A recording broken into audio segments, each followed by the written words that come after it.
since we visited Poisson. Maybe we should head over and have a look around.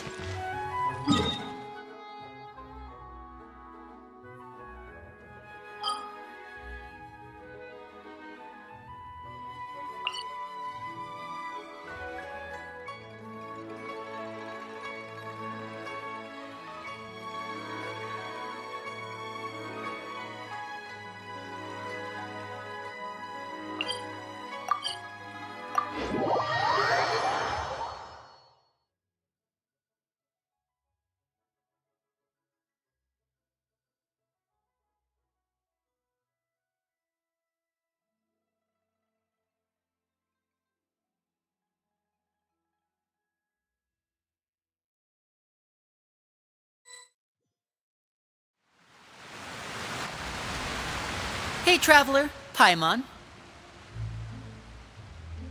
Oh, Paimon knows that voice! Over here.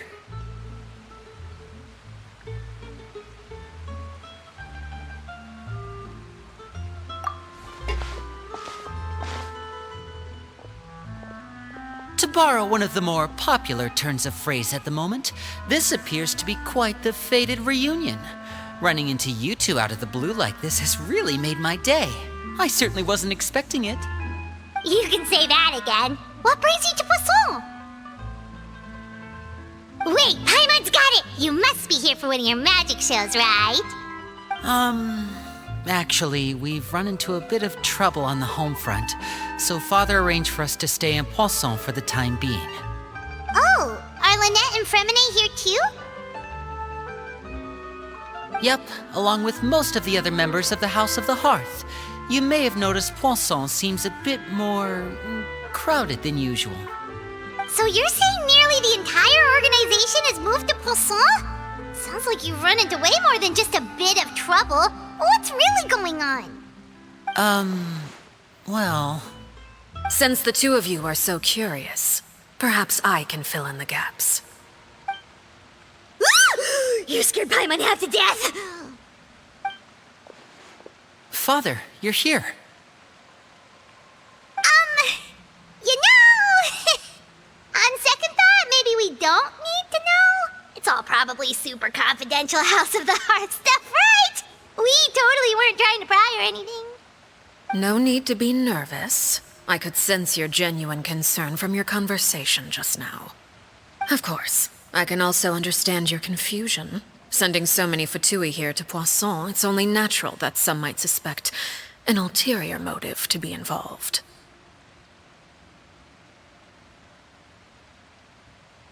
I understand. I'm well aware you've had your fair share of confrontations with the Fatui in the past, and I can't exactly guarantee that we'll remain on good terms in the future. As for right now, however, I would say we have little reason to be at odds, wouldn't you agree? The House of the Hearth could stand to be more open with those who have worked so closely with us in the past.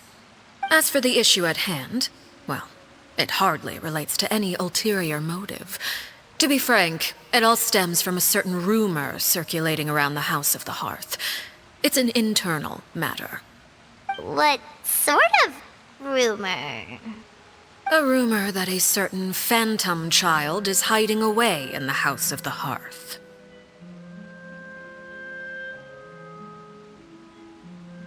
A phantom child? Ooh, just hearing the name is giving Paimon the creeps. A spirit that should have long ceased to exist is lurking in the shadows of the House of the Hearth. So I decided to bring the children to Poisson before continuing to investigate the situation. I expect I should be able to track down the spirit fairly quickly. After that, it's just a matter of resolving the situation, if you will.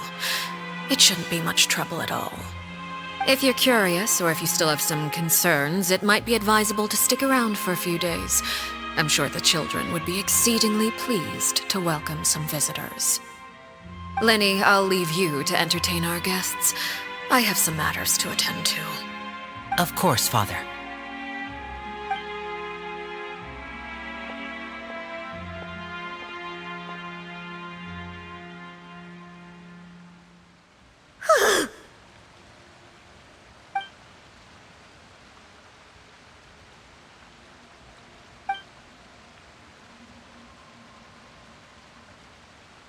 It has long been a dream of mine to invite you to our home and introduce you to my other siblings. You're quite well known in the organization already. A lot of people have been talking about you, especially after everything with the prophecy. If you're willing, why don't you stay a while and have a little chat with us? Alright. We don't have anything else to do right now anyway. But let's be clear, we're just gonna be there as guests, okay? Don't get any funny. Oh, wait a second. For your guests, that probably means we'll be treated to lots of yummy food, right? Of course. During our stay in Poisson, we've been helping out the locals with some fishing. We bring in quite the bounty every day. In fact, today's the perfect chance for me to show you what I can do in the kitchen. Let's go. I'll take you to where we're staying.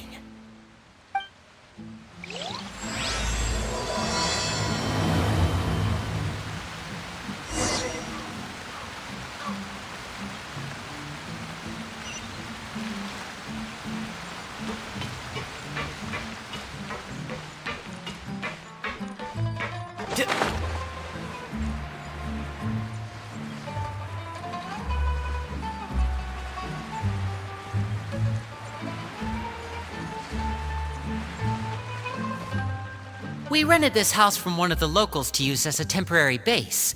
I'll come back later and tidy up a bit. After that, it should be all ready for you to stay in tonight. Awesome, thanks! So, where are we off to now? Well, when I happened to run into you two earlier, I was actually in the middle of distributing some supplies. With this many people staying in Poisson, we have to bring in outside supplies every now and then. I should probably make sure the rest of these provisions get delivered. Otherwise, people might start to get antsy. Okay, we'll come with. There are all sorts of rumors about your organization floating around out there. Paimon's not sure if she could even take a wild guess as to what's true and what's not. But now that we finally have the chance to see a day in the life of the house, we can take a good look at how you operate. Well, you're more than welcome to come along. Just follow me.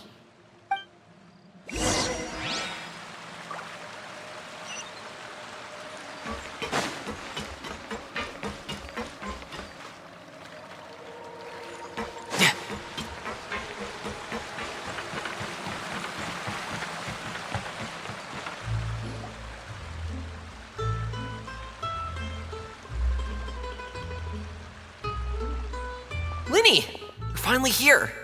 The supplies. I'm assuming you've... Brought them with me? Yep, here you go. Hello? Something caught your eye? It's the Traveler and Paimon! No way! Come here, everyone! Hurry! The Traveler and Paimon are here!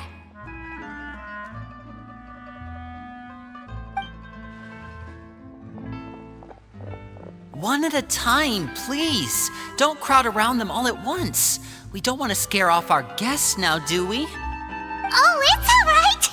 Gotta say, Paimon didn't realize we were this famous. Of course! Father and Linny have told us so much about you. Father told us about how you helped Linny. According to her, you're a trustworthy friend. And as far as she's concerned, that's pretty much the highest compliment we've ever heard her give. As you can imagine, everyone's been very curious about you. I heard the Traveler is so strong that she can move a mountain with her bare hands. I heard Paimon eats so much that she can clean out the entire pantry at Hotel Tabor in just 3 days. Wait a second! That's the rumor you heard about Paimon? Oh, not cool at all! Oh, wait! When guests visit, you're supposed to give them gifts and stuff, right? Oh, we don't need something like that. Besides, we don't have anything to give to you. Come on, we insist. I can give you some of my new potions. Just pick your poison. And by that, I mean medicine or actual poison. I've got both. Huh? Or maybe Shaplo can teach you guys about stealth. He's super good at it. He's never been caught. Ah, now that's not a bad idea. I know you usually prefer to fight head-on, but it never hurts to expand your bag of tricks, right? When it comes to eliminating your enemies, staying quiet can go a long way. Trust me, I would know. I was poisoned not too long ago, and I'm still dealing with the after effects. So I'm not quite as good as I was before, but I can still give you some pointers. Wait, when you said gifts, Paimon didn't think you meant poison and stealth tactics. But those are the best things we can give you. You don't like them? Ooh, how about this? Tell me the name of someone who really annoys you, and we'll teach him a lesson for you. All right, Fold, Selwar. I think that's enough suggestions for now. When it comes to being a good host, it's the thought that counts. You don't need a physical gift to make our guests happy. In fact, pestering them with suggestion after suggestion might make them more annoyed than anything. I would say your enthusiasm has certainly gotten across. Really? Awesome! It's been so long since we've had guests to play with. If there's anything you need, just let us know. Yeah, especially if it's poison or something. I've got all sorts of potions for that. Well, we'll talk to you all later. We've still got supplies to distribute. All right, see you later.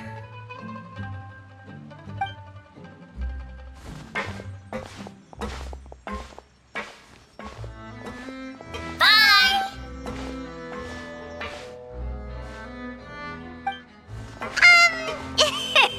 Lenny, about all that poison and stealth tactics talk just now.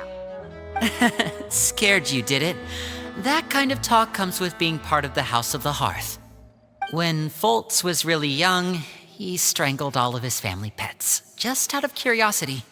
He was labeled a dangerous problem child and was abandoned by his family. Elwar has an unnatural obsession with potions.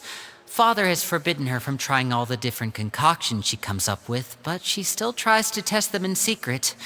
You really have to keep an eye on that one. Chaplot is around my age. While I'm mainly responsible for collecting intelligence, he handles surveillance. He's very passionate about his work and has no reservations about taking on some very difficult missions. I know you two probably aren't used to that kind of talk, but I can promise you they only had the best of intentions. Things like stealth tactics and developing different poisons, they really mean a lot to them. They were just trying to share the best of what they could offer, that's all.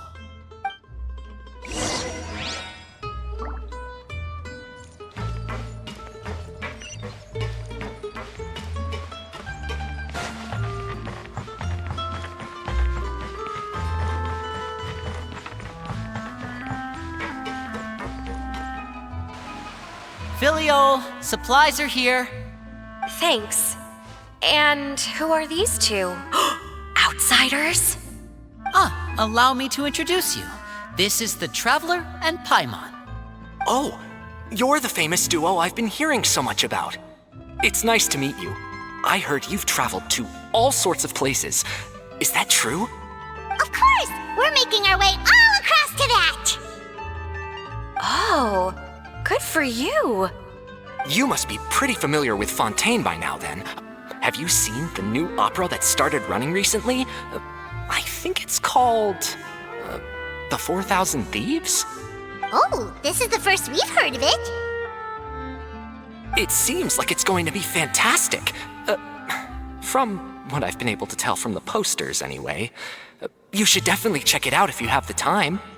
Oh, and there's The Blind Maiden, too. That one is supposed to have audience interaction. Seems pretty interesting. After this mission is over, I think I'll go get a manicure. Oh, maybe I should dye my hair. Wonder how much it'll cost. Is it just Paimon, or do these two seem much easier to get along with than the others? Looks like the House of the Hearth has some normal members after all. I heard that. Oh! Oops. I'm guessing you're referring to Foltz and the others? Yeah, we're definitely not all like them. I bet those crazies are practically foaming at the mouth right now. I'm sure they just can't wait to get back to Snezhnaya to carry out the plan. That's enough, Filial. Don't talk about family members behind their back, right? Whatever. Let's go. Guess this is goodbye then. If you ever have some time, we should go see the opera together.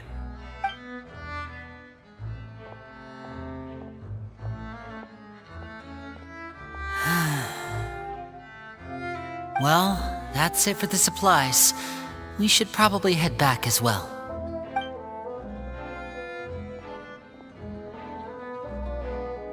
Well, they didn't seem too happy with each other. Seems like there could be something more going on here. You're right. We're only here as guests after all. Oh, Linny's getting super far ahead. Come on, let's catch up.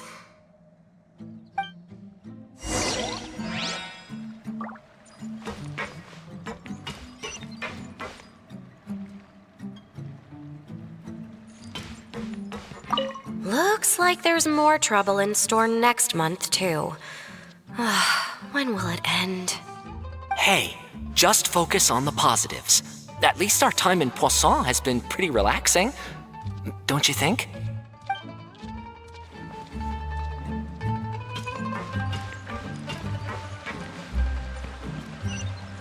I could get used to this. So, what do you think of the members you've met so far? Well, Father is always encouraging us to be strong-willed and independent. So if there's one thing we've got, it's people who aren't afraid to speak their mind. Well, I should probably get cooking. Wanna join? Of course! Then let's head out and... Fremine? What are you doing here? Well, Fremine, nice to see you again! you too. I heard you're here as guests of House of the Hearth. Welcome. We were just going to make some food. Why don't you come along? I could use some help in the kitchen, and I seem to remember you mentioning you wanted to make seafood soup for the traveler in Paimon. Seafood soup? Oh, Paimon's drooling already. Were you looking for something just now, Fremine? Maybe I can help. It's nothing. I just wanted to see if there were any extra supplies. Yeah, we've got some left over. What do you need? Some food and water, and some clean cloth, if possible. No problem. Give me a second here. Food, water... Wait a minute. What do you need all of those for? You're not on any missions as far as I'm aware, and you were just going to come eat with us. So what's this all about? I thought I'd grab an extra portion because I get hungry at night.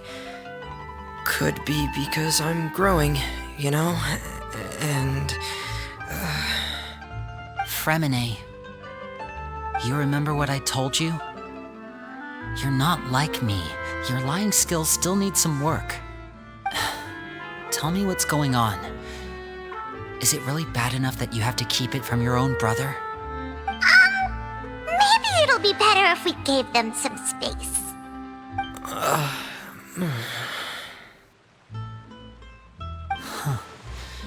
This is the first time I've seen that kind of look on your face.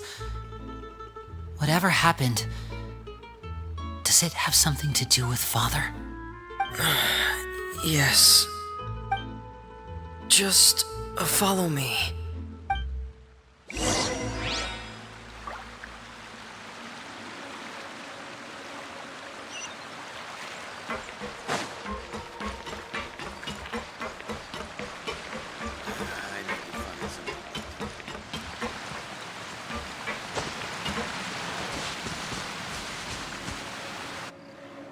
You're back! Oh, and you've brought some friends with you this time. Hello, my name's Linny. I grew up in the House of the Hearth. And you are?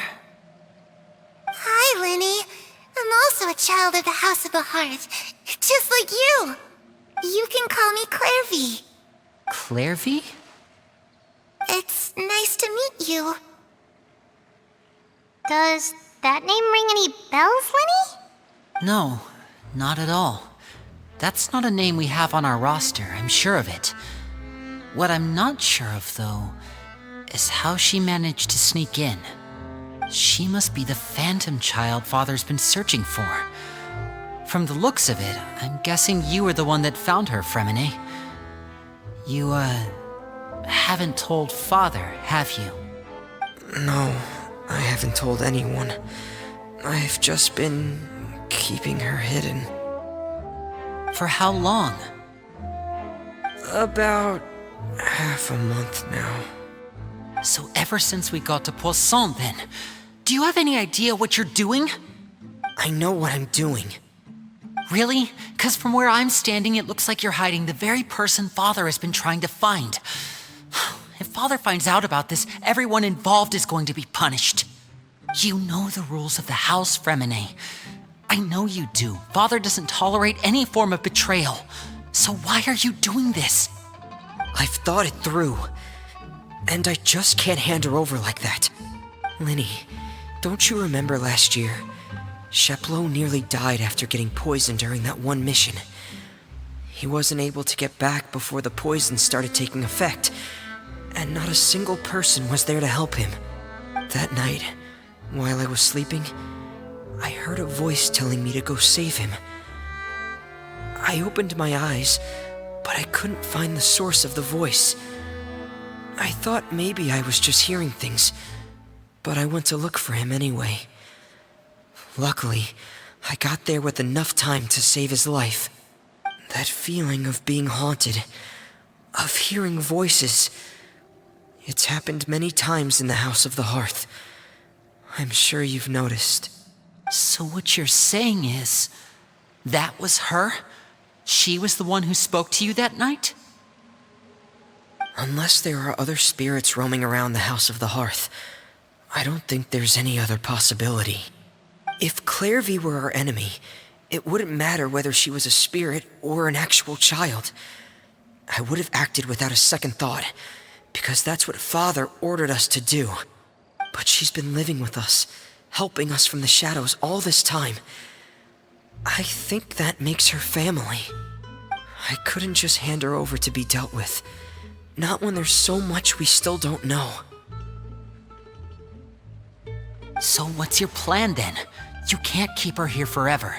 Someone is bound to find out eventually. I haven't thought that far yet. I don't want to disobey an order from Father, but I also don't want to put Clairvy in danger. Come with me. There are a couple things I'd like to say to you in private.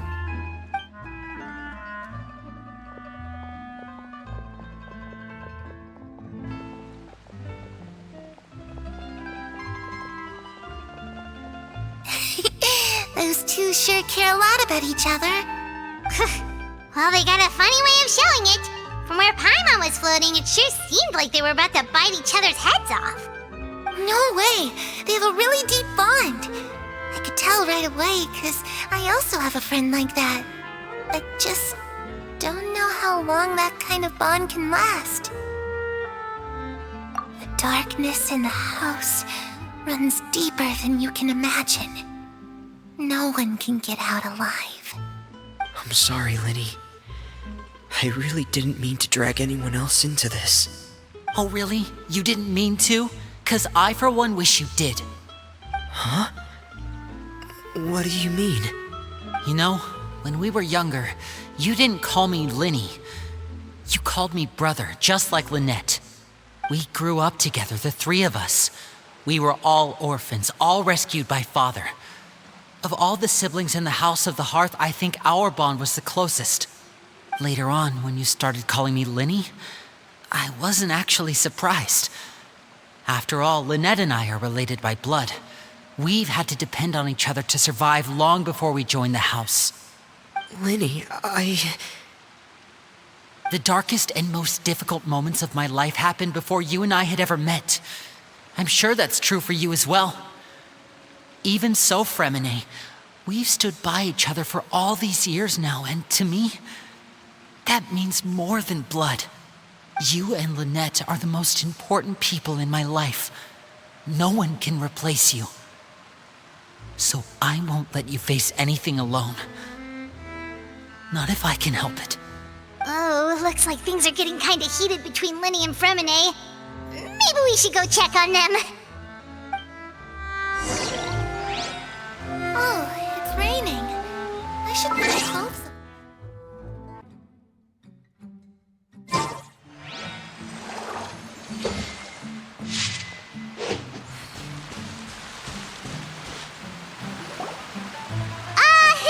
Hey, you two! Hope we aren't interrupting anything. Like a fight, or... Oh, wait a minute, Fremine. You're not crying, are you? Is everything alright? Everything's fine. Thanks for asking. Well, we're all friends here, right? We've been through so much together, so if there's anything we can do to help, just say the word. It's just a small family dispute. It's not something our guests should trouble themselves with. In fact, it might be better if your stay ended here. What are you getting at, Traveler? When guests are around, families are often on their best behavior. And any disputes are less likely to escalate. That's what you're trying to say, isn't it? I just... Thank you. I was really hoping to keep you out of it. But even if I could think of some other reason to turn you away, I'm not sure I could convince you. I know things could turn dangerous, so I promise you this.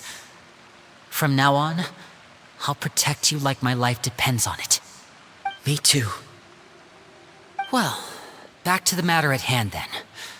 If we don't plan on handing Clairvy over to Father, then our only other option is to solve the mystery of her identity before Father is able to track her down. That means finding out where she came from and what she's doing here. Then we can send her on her merry way and pretend like none of this ever happened. I've tried that already. And?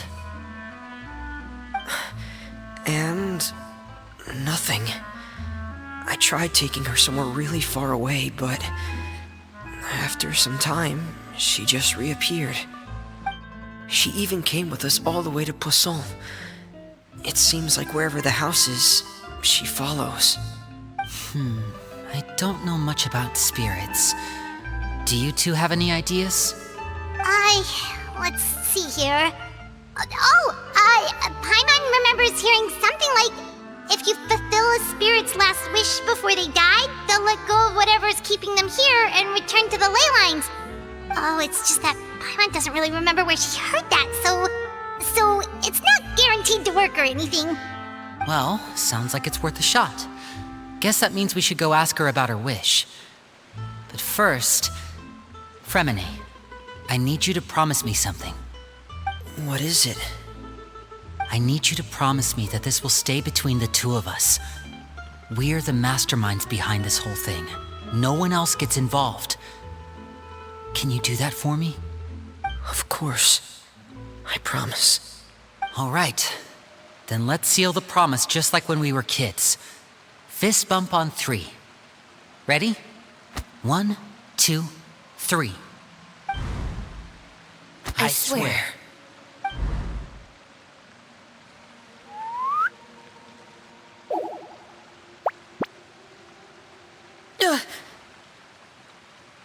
Whoa! Lynette! But what a surprise! What brings you here, dear sister?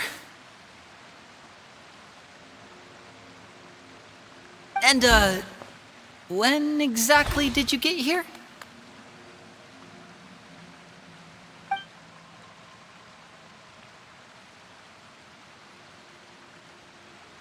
You're an idiot, brother.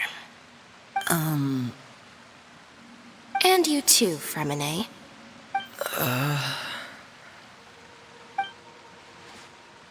You 3, Traveler, and you 4, Paimon. Wait, what did we do? I've seen Clairvy around the House of the Hearth before. I hadn't seen her in Poisson, so I figured she must not have come with us. But it turns out you were just hiding her. I heard you talking about your plan. Rather than steering clear of the situation, I'd rather fully join in.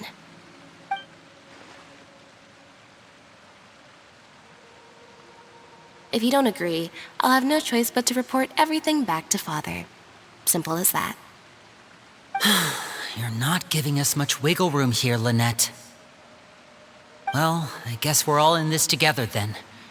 After we talk to Clairvy, we'll figure out our next move. There's no time to lose. Let's go.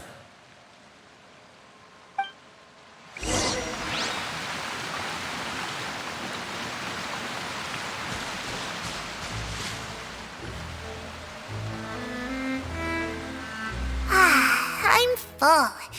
Thank you for bringing me this food, you guys. She said she's full, but the food doesn't look like it's even been touched. That's right. Based on what I've been able to observe, it doesn't seem like Clairvy can interact with the physical world at all. Still, when she's presented with food, she'll always linger around it for a good little while. Maybe, in her mind, she really is eating those things. Does she know that she has already passed away? I've tried to ask her, but she didn't answer. My guess is that she's just as confused as we are. Or maybe she couldn't understand the question at all. Clairvy, if you've got some time, I'd like to ask you a few questions. Sure. Oh, another new friend. Hi, I'm Clairvy. Hello. Clairvy, how did you join the House of the Hearth? Huh? Isn't it the same for everybody? The knave brings you here and then you can't leave. It's just that your name, it's not on the roster. And I've never seen you before. The roster? Oh, I get it now. I think there might be some things you don't know about this place. The people in charge, they're not as nice as they look. They say they keep a roster, but it's not complete.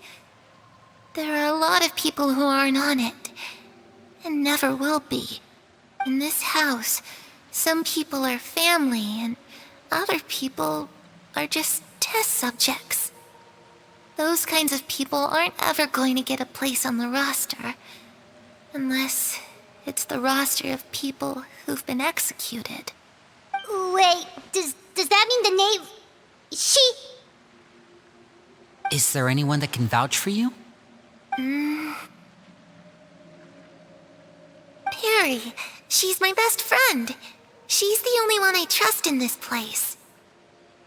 Have either of you heard of that name before? No. Me neither. Clairvy, Perry. Neither of those names are on the roster. But it seems like she's telling the truth. Either that, or this kid's already got a bag of tricks bigger than mine. Maybe we should try a different approach. Clairvy, do you have a wish? A wish? It can be anything you want. Just imagine. It's your birthday, you're blowing out the candles, and your wish is...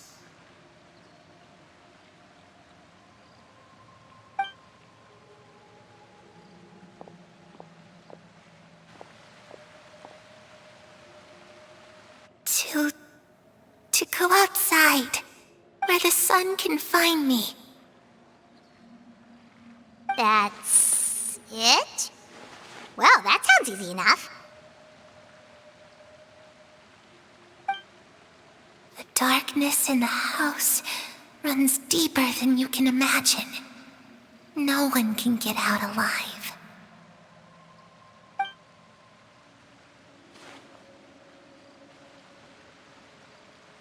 Okay, time to divide and conquer. Listen up, I've got a plan. I'll try and find a way to use basic illusory magic to take Clairvy outside and bring her somewhere with sunlight. Lynette, try and find the list of executions that Clairvy was talking about and see if her name is on it. Fremine, you stay in Poisson. We can't be the only ones who've had run-ins with Clairvy. I need you to collect intel on everything she's said and done. Understood. I'll try my best. What about us? What should we do? I really appreciate your willingness to help, but this is a family matter. I don't want to drag you in too deep. It's too risky. Let me think. Since Father considers you to be guests, maybe you could stick by her side for a little while. You don't need to do anything except keep up some nice, casual conversation. Ah, Paimon gets it. You want us to distract her. I'll give you a magic bird. If Father suspects something, all you need to do is release it when she's not looking, and it'll alert me that something's wrong. Of course, that's only as a last resort. If Father doesn't seem to notice us, there's no need to make contact. We'll reconvene here tonight after all's said and done. If the worst-case scenario happens and we're discovered, just tell Father everything. We're not going to let our guests get punished for our own actions. That's where we draw the line. You too. Okay, this is where we part. Father should be at the beach nearby.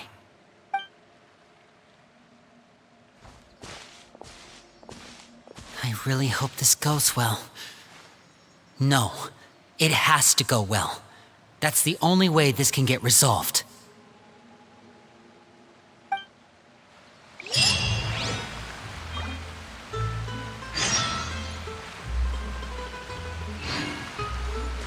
Clairvy, I'd like to take you somewhere. Is that okay with you? Sure. Where are we going?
It's the knave and child.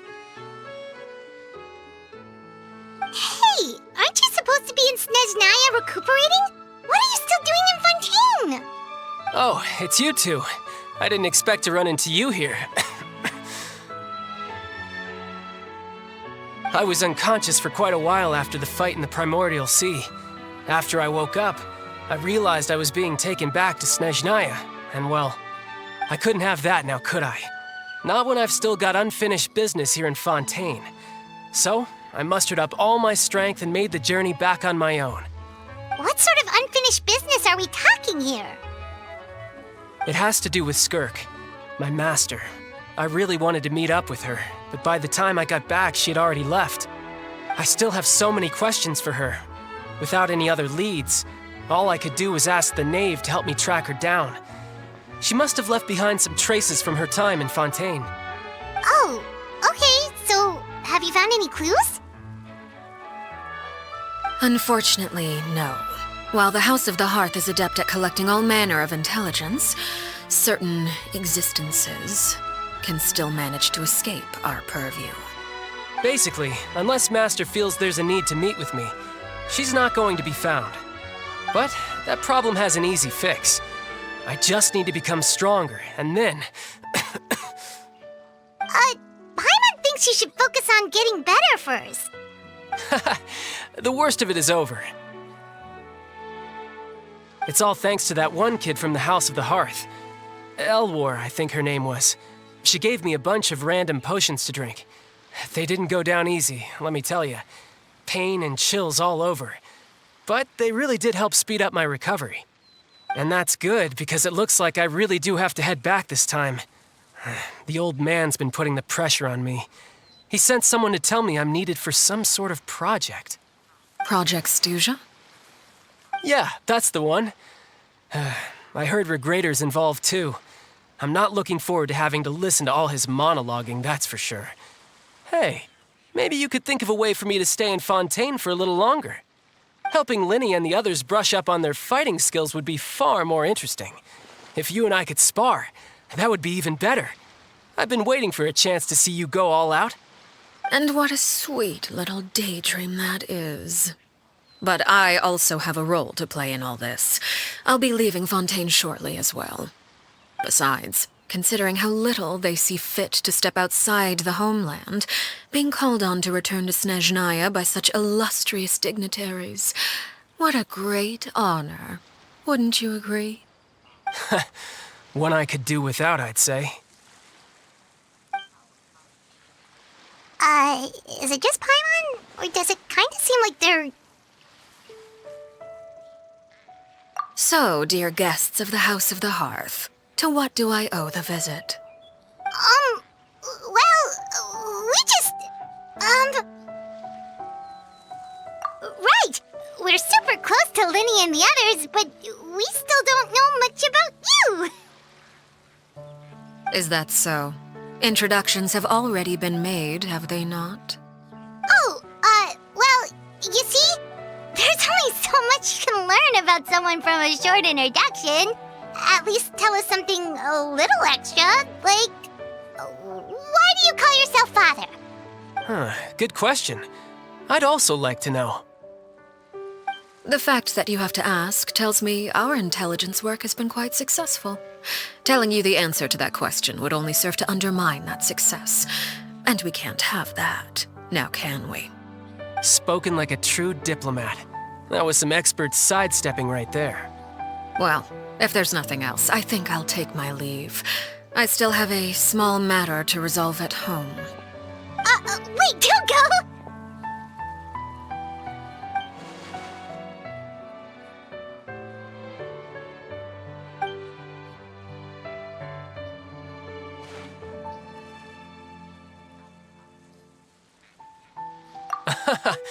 I'd also like to hear the answer to this. I've met some of the members of your organization, and they all seemed like really good kids. They actually reminded me of Tonya and Tusser. Which, by the way, if you ever betray them, I'm just letting you know, I won't let you off easy. And why would I betray them? Well, you've already betrayed the House of the Hearth once, haven't you? At least, that's what I heard.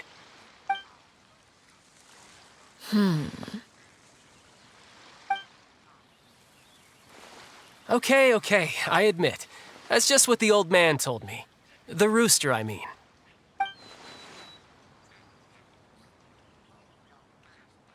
Oh, wait. Did you really do something bad to those kids? Never mind what I've done. I'm more curious as to what the mighty rooster had to say. Care to enlighten me? Well, nothing much. Just some stuff about you taking out many other members of the House of the Hearth, and even going so far to attack your own family. I see. Oh, based on your reaction, I'm guessing it's all a bunch of lies. Hardly. I don't appreciate his particular turns of phrase, but I suppose he didn't say anything untrue. Although, it would be more accurate to say that there is a certain level of prejudice involved, but I don't intend to clear that up just yet. Prejudice has a funny way of concealing the real truth behind certain things, an attribute that I find to be quite advantageous. Call yourself a Fontainian, for example, and people will assume all sorts of things, when the real truth is that this is simply the land where I was raised. Huh? You're not actually from Fontaine? But why did you try to help out with the prophecy and everything? I was trying to protect the children born in Fontaine. Claiming that I myself was a Fontainian simply made it easier to operate. People would hardly suspect a fellow Fontainian of having any ulterior motives. Who wouldn't want to save their homeland after all? The primordial sea wouldn't have any effect on me, but it would have caused great harm to the House of the Hearth. Well, you wanted extra information, didn't you? There you go. I hope that satisfied your curiosity.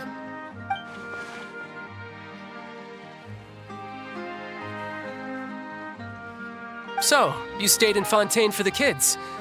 I guess I was wrong to believe you'd betray them. Apologies. Looks like I was holding on to some prejudices myself. Good. Like I said, I like it when others have misconceptions of me. Actually, while I was recuperating at the House of the Hearth, there was something else that really caught my attention. I heard that members always resolve disputes and arguments with a friendly spar, and the loser has to back down. Seems pretty cool if you ask me. Would also give them plenty of opportunities to hone their skills. Well, that's only a recent development. In the past, such spars weren't nearly so friendly. The losing party would lose everything, including their life. They were that high stakes? Whew, at least that's not a thing anymore. Well, the current atmosphere's not half bad. I'm a bit jealous, actually. You've got so many family members around you, and you even get to live with them. Having a lot of family around means dealing with a considerable amount of bickering and scheming. Once Tonya and Tusser enter their rebellious phase, I'm sure you'll understand. Just imagine. Tusser becomes obsessed with plucking out strands from the rooster's mustache, or Tonya decides to dye her hair 42 different colors. Okay. I get the picture.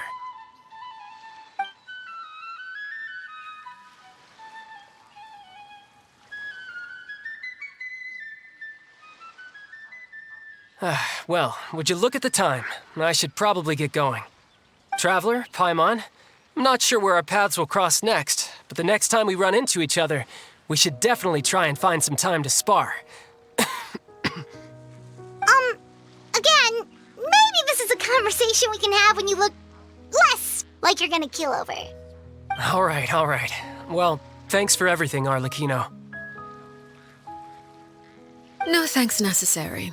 You also played a part in obtaining the Gnosis. I would say we can call ourselves even. I like the sound of that. Well, I'm off. See you all some other time. We should probably get going too. Do you want to head back with us? Oh? You want me to leave so soon? Oh, well, you see, I'm rather enjoying the evening breeze. If you don't mind, I think I'll stick around for a bit. I have some things to think about. Apologies for not attending to you like a proper host. Please forgive this slight. I do hope you'll have a pleasant stay. We managed to keep her distracted until nightfall. Good thing Child was there to keep the conversation going. You don't think she suspected anything, do you? Oh, I wonder if Liddy ran into any issues. Let's hurry back and see how everything went. Oh? You decided to stay a little longer? Let's take in the ocean view together, then.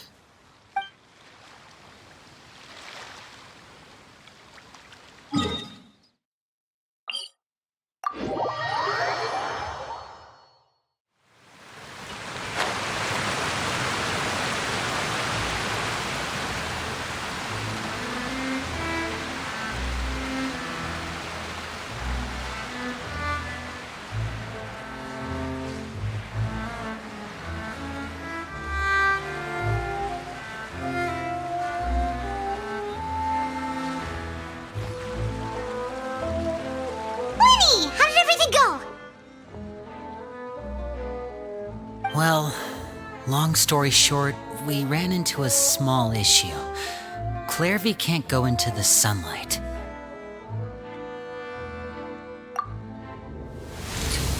Everything was fine at first. She followed me up to the surface just like I told her.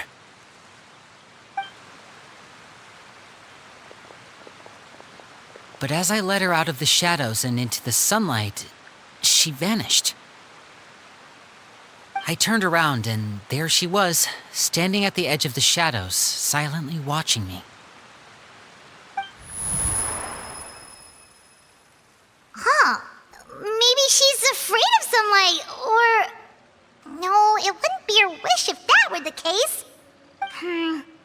Well, we could always try pushing her into it. Oh, true. I've pretty much tried it all already. Nothing worked. Eventually, the sun went down, so all I could do was bring her back here. How did it go with you, Lynette? Good. I've got the list. It's right here. Really? Well, what are we waiting for? Let's take a look!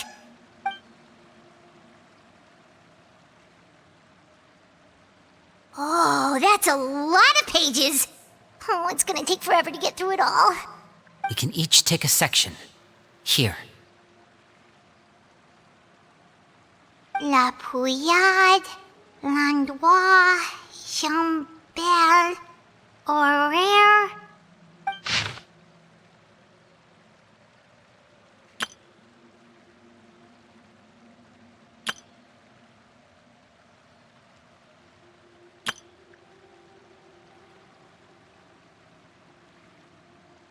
Oh, yikes. That Aurere guy has a huge scar on his face. He's kinda giving Paimon the creeps. I've met him before. The scar is from an injury he received during a mission. I still remember him joking with me about it. He said any future lover would take one look at him and then lose all interest. Did he say anything else? Well, I asked if there was someone he was interested in. He said no, and that's where our conversation ended. It was only later that I learned he really did have someone he liked. He risked everything to escape so he could be with her, but it didn't work. One day, Father asked to see him, and, well, I never saw him again after that. Wait, so that means the knave, It may seem cruel, but it's just one of the rules of the house. Betrayal is not to be taken lightly. We know too many secrets to come and go as we please. So, if you do try to leave, you pay with your life.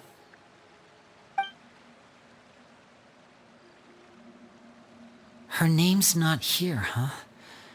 Well, that's not too surprising. It doesn't seem like this list is complete. It only contains records dating back around 5 years. Let's shift our attention then. Fremine, were you able to find anything out? Fremine. Sorry. I was thinking about something. I managed to talk to quite a few people, but I couldn't help but notice that the atmosphere in the house was a little... strange. Strange. Yeah, I mean, I know there have been arguments in the past, times when people haven't gotten along. Chaplot and Filial are a good example of that. Oh, those are two of the people that we met while delivering supplies. Paimon can see how they might not get along. They had very different vibes, and their, interests seem to be pretty different as well. That's to be expected, actually. Father brought us all here, shared her knowledge with us, taught us how to fight. That's one thing we all share. But that's also where the similarities end. Not all of us feel the same desire to stay here. As members of the House of the Hearth, we're also considered part of the Fatui. And to a lot of people, that's an identity they never asked for. Certain members get older and realize they want something else for themselves. But considering the rules of the house, most people would never say that out loud. People like Chaplot and Foltz are loyal to Father and her vision. They're proud to be part of the Fatui. Filial and Nantoy, on the other hand, well, they aren't quite as enthusiastic. These kinds of conflicts have always been there. It's not like Father is in the dark about any of this. Well, that's true. But it just feels like things have gotten worse lately. Filial and the others, it seemed like they were meeting in secret to talk about something. I can't say for sure, but I think they've met Clairvy. You think she's been inciting them to act out? No, not exactly. But I wouldn't be surprised if she said something to them about the darkness in the house and how deep it runs. She's told me about it before. Experiments being run on children. People being used as pawns on the battlefield without so much as the strength to survive. And they just believed all that? Without any evidence? Clairvy's words probably gave them the excuse they were looking for. Whether they actually believe them to be true is secondary. This is all because of Project Stuja, isn't it? Whoa. Hold on a second. What's this Project Stuja all about, huh? This is the second time it's come up now. Sorry, but I'm not sure of the details either. I only know what Father has told us, which is that it's something the Rooster and Regrator have been working on together. Apparently, it has to do with the Fatui's strategic plan for the future. Because the House of the Hearth was so successful in obtaining the Gnosis, we now have the honor of playing a key role in Project Stuja. Wait, but isn't that a good thing? Key role is just another way of saying dangerous role. To us, the whole thing is an inconvenience. Father thinks so too, but she's in no position to refuse. Their plan isn't exactly unreasonable, and they've been funneling the house a lot of funding. It's just that we'll lose a lot of members in the process. Participating in the plan, it's an honor in name only. What they're really trying to do is subdue us. The existence of an intelligence organization outside their control makes them feel uneasy.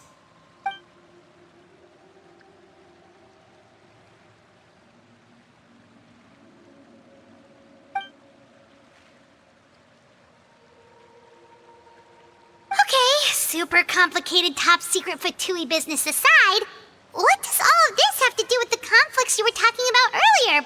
Paimon doesn't get the connection. External pressure has a way of exacerbating internal strife. You can't overlook the power of fear either.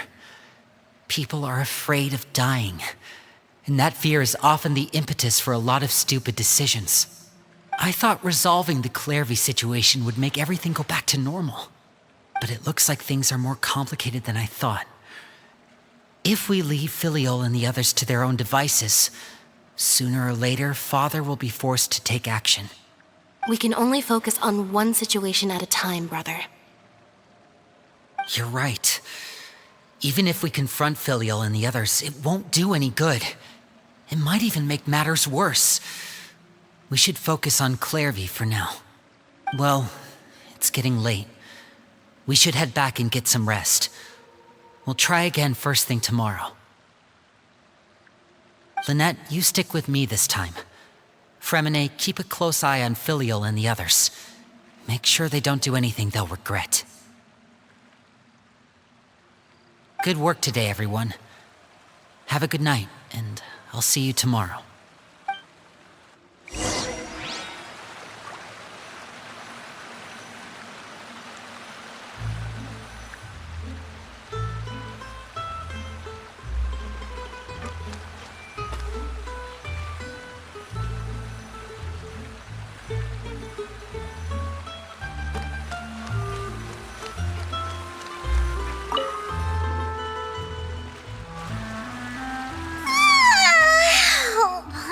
Looking forward to an early night, but she can't sleep at all. Hey, you don't think the knave will be too angry with Linny and everyone if she finds out about all this, do you? She's even scary when she smiles. If she were to actually get angry... Ooh, you have to protect Paimon if that happens, okay, Traveler?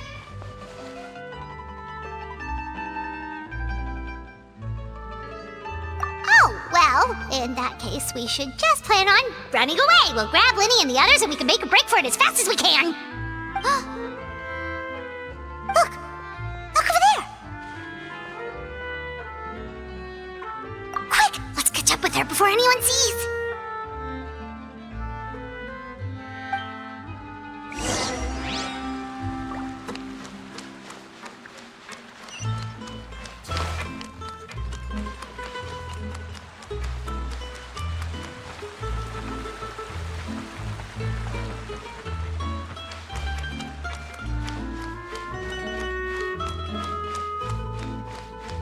Over there!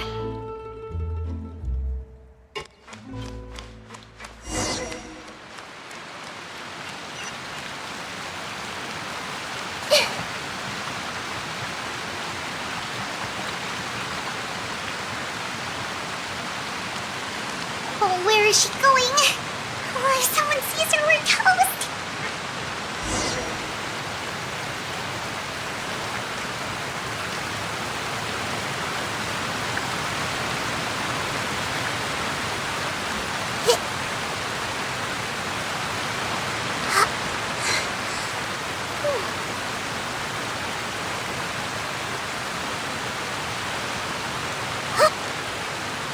Oh, look! She stopped!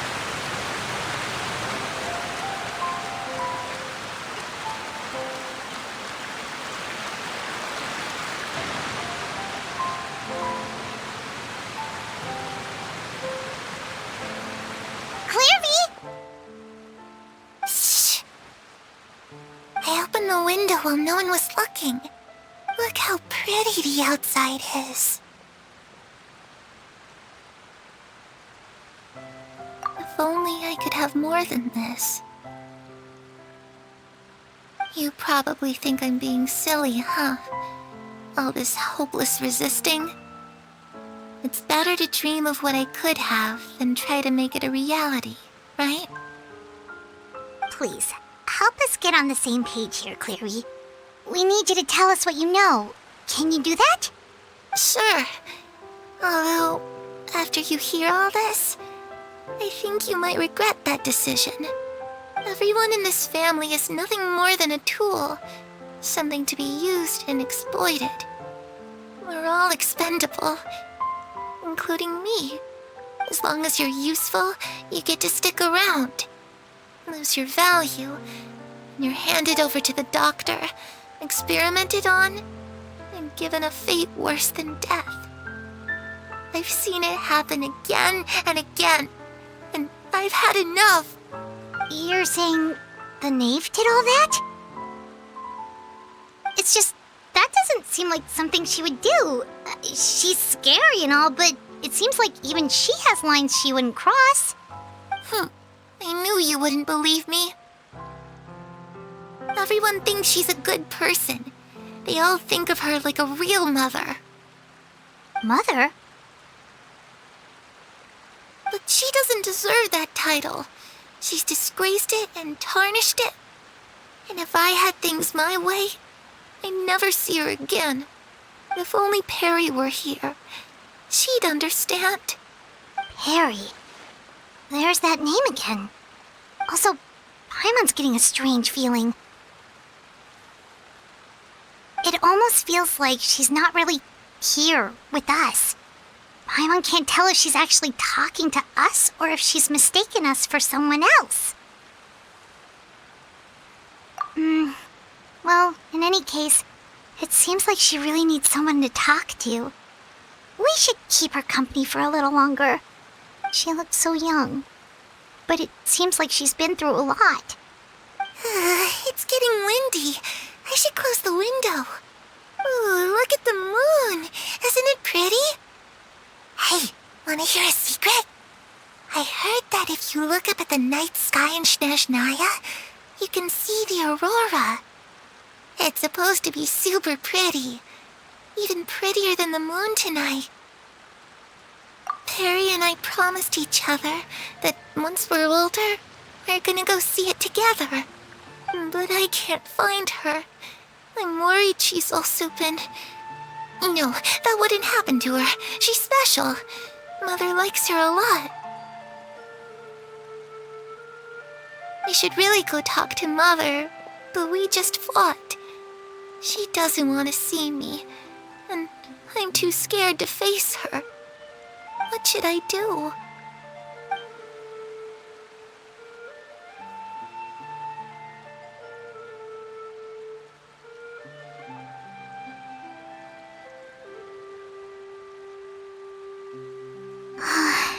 Paimon really doesn't understand what's going on with her. Well, let's head back. We've got an early morning tomorrow.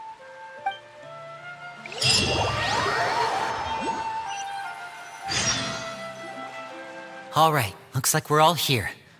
Let's go ahead with the plan. Oh? What is it?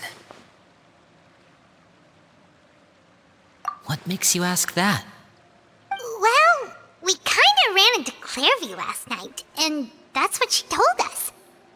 We met the doctor back in Sumeru. He's super dangerous, and he's done all sorts of bad things.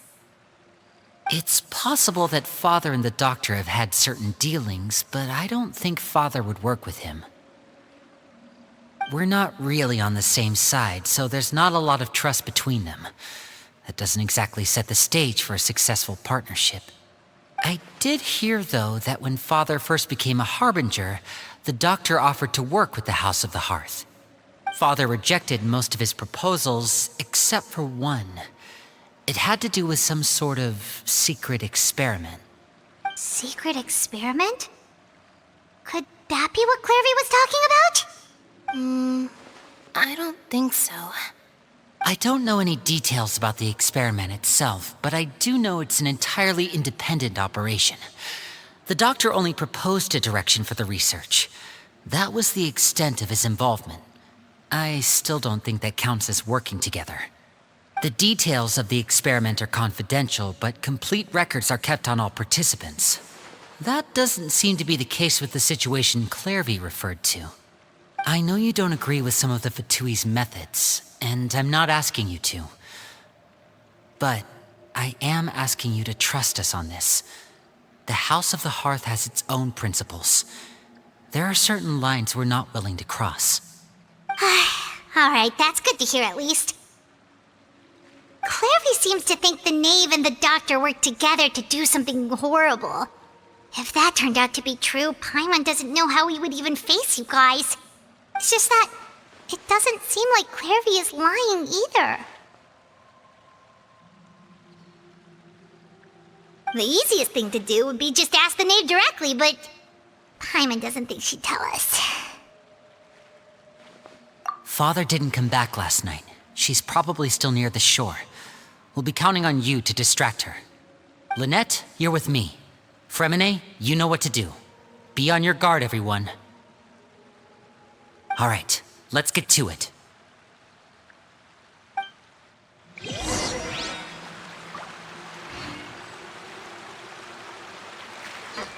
Where are we going today? Let's try somewhere further away this time.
I see everything!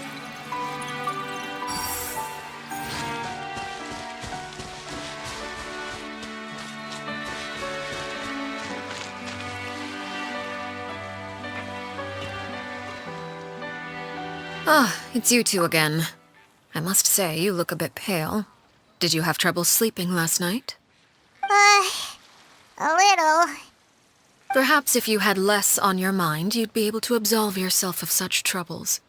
So what are you planning to do now? Catch up on some sleep? Or should I give you some time to rack your brain for a topic to discuss before I ask any questions? Although I must profess to being curious. Without child here, how do you plan on distracting me? Us? Distract you? A good one. But no, we were just here for a chat. Looks like you could have used some extra time to think. No matter. If you don't have any other plans, why don't you accompany me somewhere? Don't worry. I'll be sure to steer clear of any scheming children. The ocean breeze is sure nice today. Children always think they can hide things from the grown-ups. But nothing gets past me.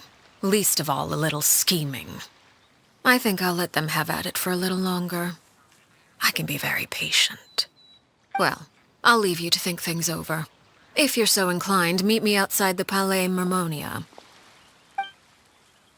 Good things come to children who do as they're told. So I do hope you decide to tag along. If only for your friends' sakes. What should we do? She clearly knows about everything we've been doing, and Paimon doesn't think it'd be a stretch to say she was threatening us just now.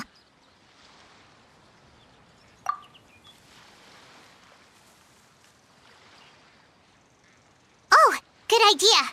Hopefully he sees it in time. Well, we should probably head to the Palais Mermonia. Paimon doesn't want to find out what happens if we don't show up. Based on what the knave was saying just now, it sure didn't seem like it'd be anything good. Okay, then we probably shouldn't keep her waiting. It seems like Linny and the others are on thin ice, so let's do our best to not get them in any more trouble.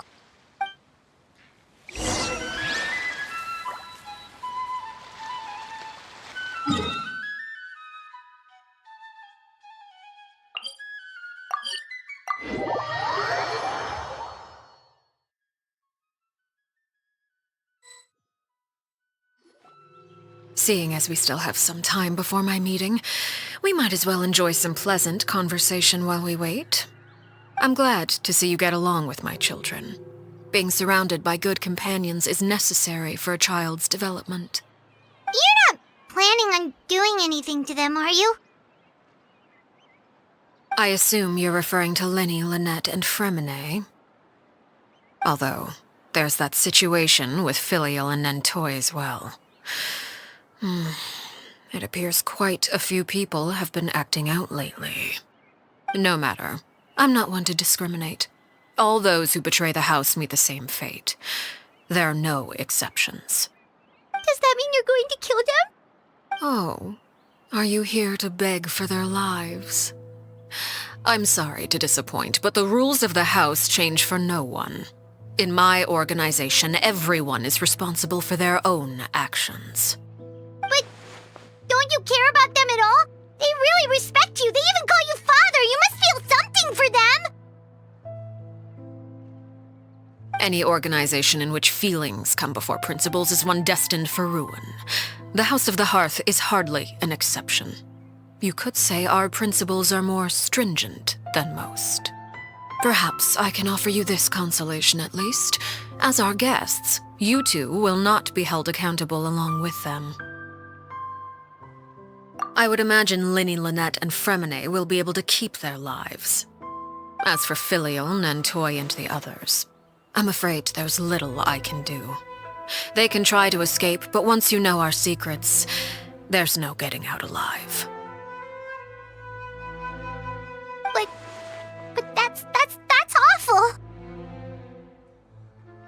Ah, you seem concerned. Out of consideration for my guests, I suppose I could turn a blind eye for a little longer. If Linny and the others manage to dispose of Claire V in the meantime, all evidence of their wrongdoing will be lost.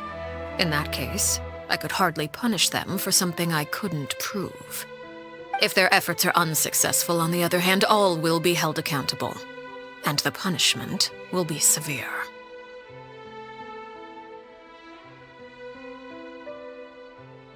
Of course. Oh, and here. I believe this belongs to you. Do try and keep better track of it next time. It takes a considerable amount of time to train a bird like this. It would be such a pity if you were to lose it. Permanently. Wait, where did you get that? Well, I'm afraid that's all the time we have to chat. Now, for the matter at hand. I asked you to meet me here because I have business at the Palais Mermonia. It has nothing to do with you, but I think it would be prudent for you to stick by my side for the time being. There will always be time later to run off and tell Linny what you've learned. Well, time to go. Looks like we wrapped things up just in time.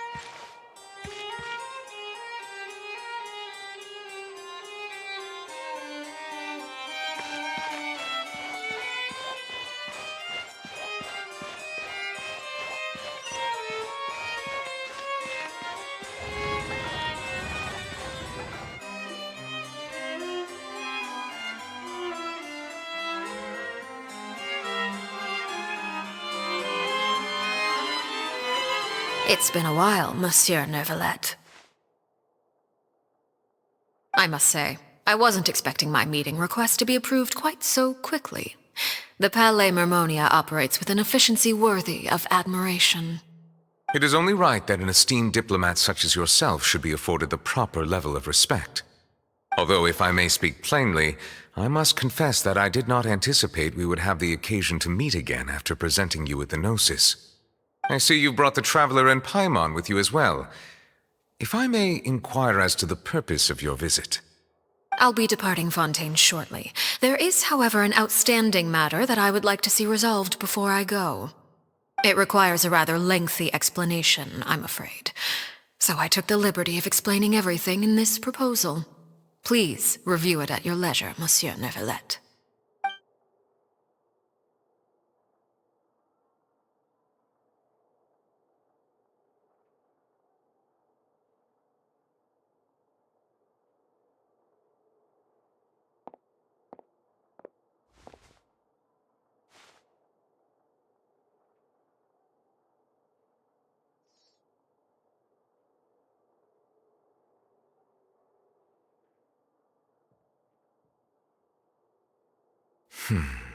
I understand your request. However, at the risk of causing offense, I must admit that I fail to see why you would wish for such a thing. I heard you have a certain fondness for water tasting, Monsieur Neuvillette, so allow me to use water as an analogy. A family is like a large body of water with countless rivers flowing in and out. As someone who watches over this system, I would hope that each river that flows from the source will eventually reach the ocean.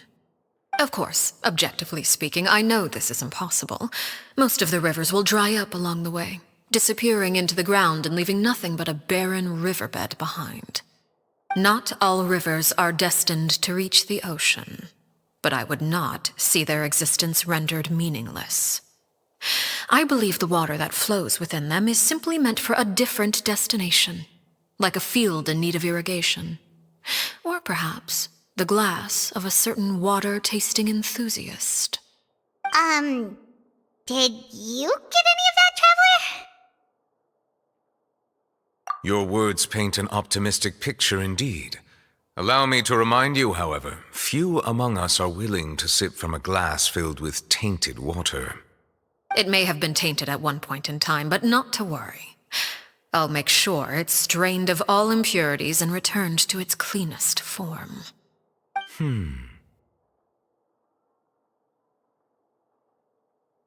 I seem to recall there being a transactional aspect to your proposal. Perhaps you could expound on that? If you accept my proposal, Monsieur Neuvillette, I will gradually withdraw my forces from Fontaine. And, unless absolutely necessary, I will no longer carry out any special missions within Fontaine. I presume I can take your words to mean that, in the future, cases similar to the Tartuffe assassination will cease to cross my desk? Tartuffe? Ah, that thief who embezzled funds from all those charities, you mean? My deepest condolences to his family, but without any evidence, I cannot imagine how the House of the Hearth might have been involved in his passing. Of course, if you accept my proposal, Monsieur Neuvillette, I'm sure certain measures could be taken to reduce the frequency of such troubles. You choose your words carefully indeed. In that case, I am inclined to accept your proposal. My thanks for your generosity, Monsieur Neuvillette. Well, with that settled, we should be going now. I took the liberty of bringing along 2 bottles of spring water from Snezhnaya for you to enjoy. I do hope I get the chance to hear your impressions. Perhaps at our next meeting, yes? Indeed. I trust you would not overlook your commitment in the meantime. All right, Traveler Paimon. Time to go.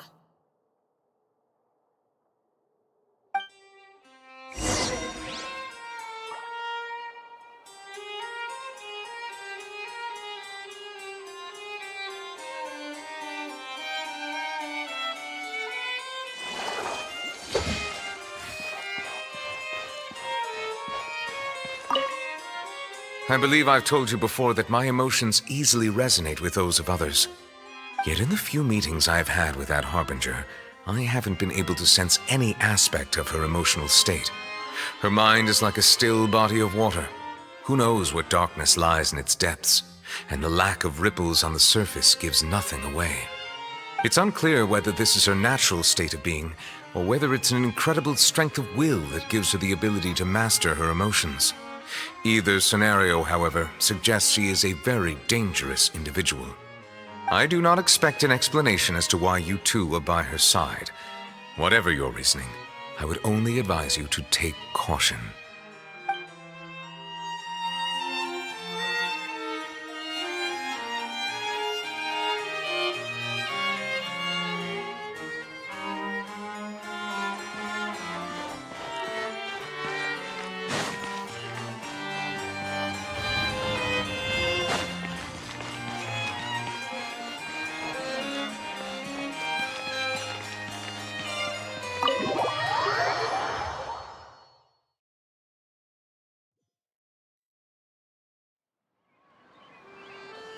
So, what exactly were you talking about back there? Paimon only heard you mention some rivers, a large body of water, and then some kind of irrigation scheme. You really want to know? I would imagine there might be more pressing concerns at the moment. Lenny, Paimon really hopes everything's going okay. Oh, Paimon recognizes that look. You've got your thinking cap on, don't you, Traveler?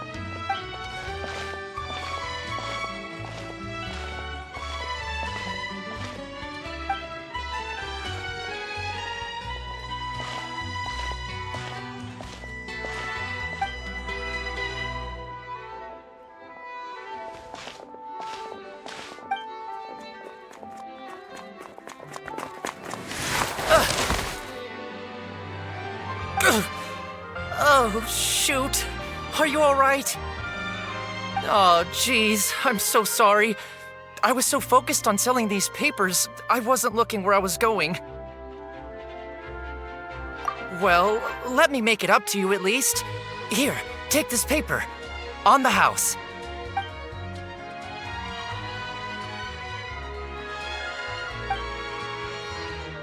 Oh, you don't have to give us anything.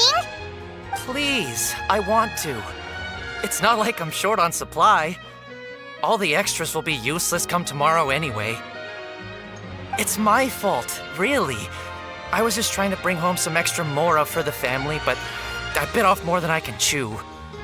I haven't had many takers today, so I'm still swimming in papers.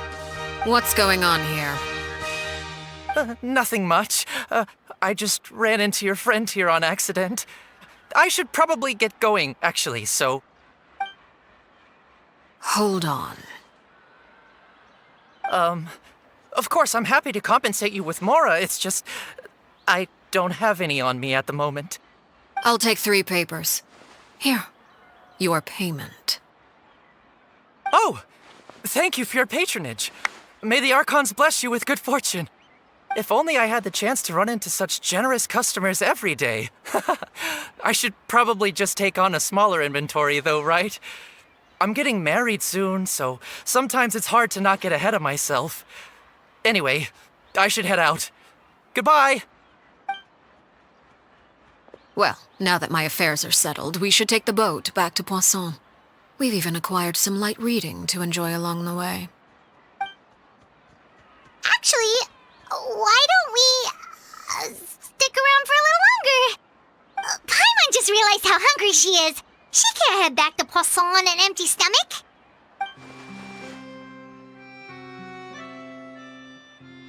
It appears you two are under the impression that delaying our return will somehow alter the situation in your favor.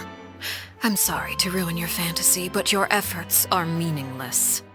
That being said, I could be persuaded to give Linny some extra time.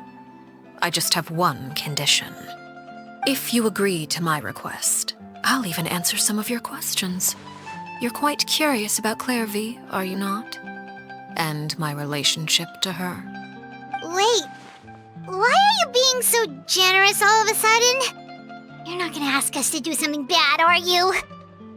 You overestimate yourself.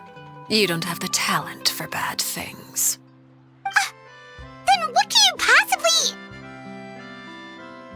The most important consideration in a negotiation is that both sides receive something they want. Demands and threats only get you so far. Wonderful. Here it is. When the time comes, make the choice that you deem most appropriate in the situation, and lend your help to the House of the Hearth. Okay, sounds normal enough. But what do you mean, when the time comes? When is that supposed to be? That is for you to decide. Then we have a deal. Follow me.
What is this place? Somewhere long forgotten by everyone. It used to be a grand building. Now it's nothing more than a pile of rubble. No one comes here anymore, nor does anyone care about what once happened here. Although, this place does have something to do with the story I'm about to tell you. It was before I became a Harbinger, and before Linny and the others joined the House of the Hearth. Due to certain events, I first killed Clairvy and then her mother. And this is where it all happened. You were the one that killed Clairvy? Patience now. Allow me to explain Clairvy's side of the story first. I'll start from the beginning. Clairvy was 6 years old when she was brought by her mother, Crucibina, to live in the House of the Hearth. From the outside, it seemed like a fairy tale. A thriving family made up of kind adults and friendly children. Crucibina was the knave at that time, and the House of the Hearth was under her control. She was Clairvy's mother by blood, but she was also the mother to all the children in the house.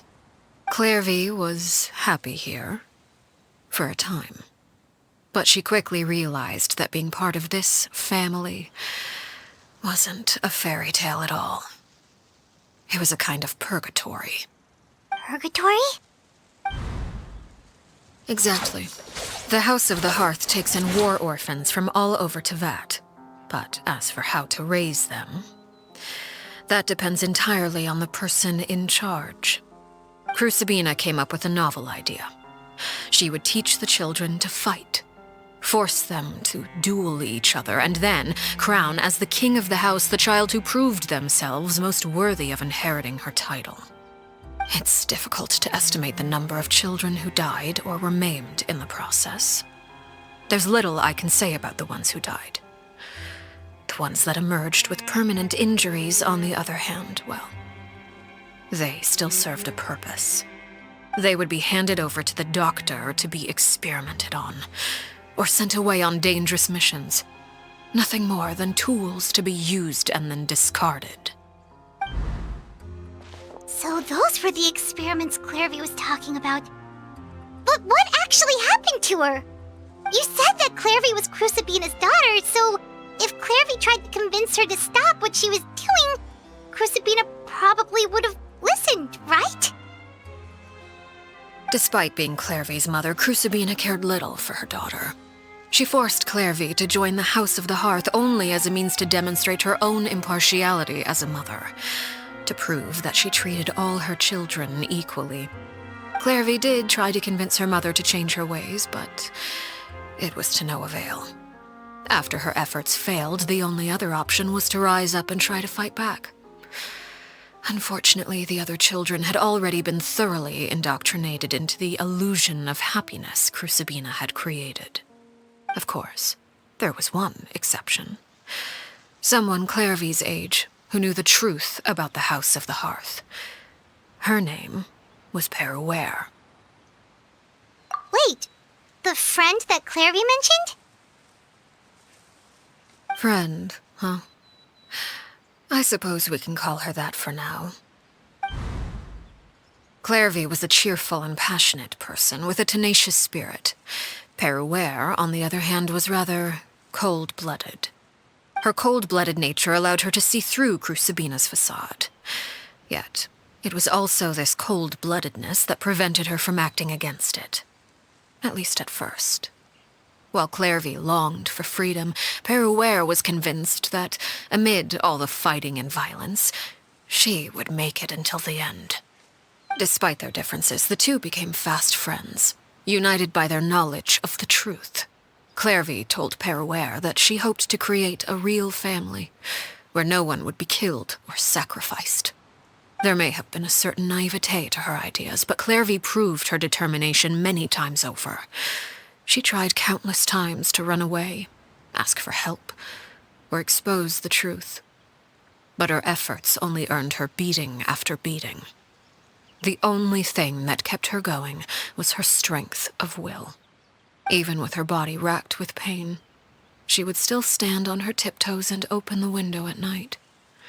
She and Peruere would look out at the moon together, a fierce longing for freedom shining in her eyes. But one day that light simply vanished. Oh no. What happened? Her hopelessness resulted from a culmination of things. 10 years had passed. 10 years worth of failure after failure. She and Peruere weren't children anymore, but finding any chance to escape still seemed as hopeless as ever.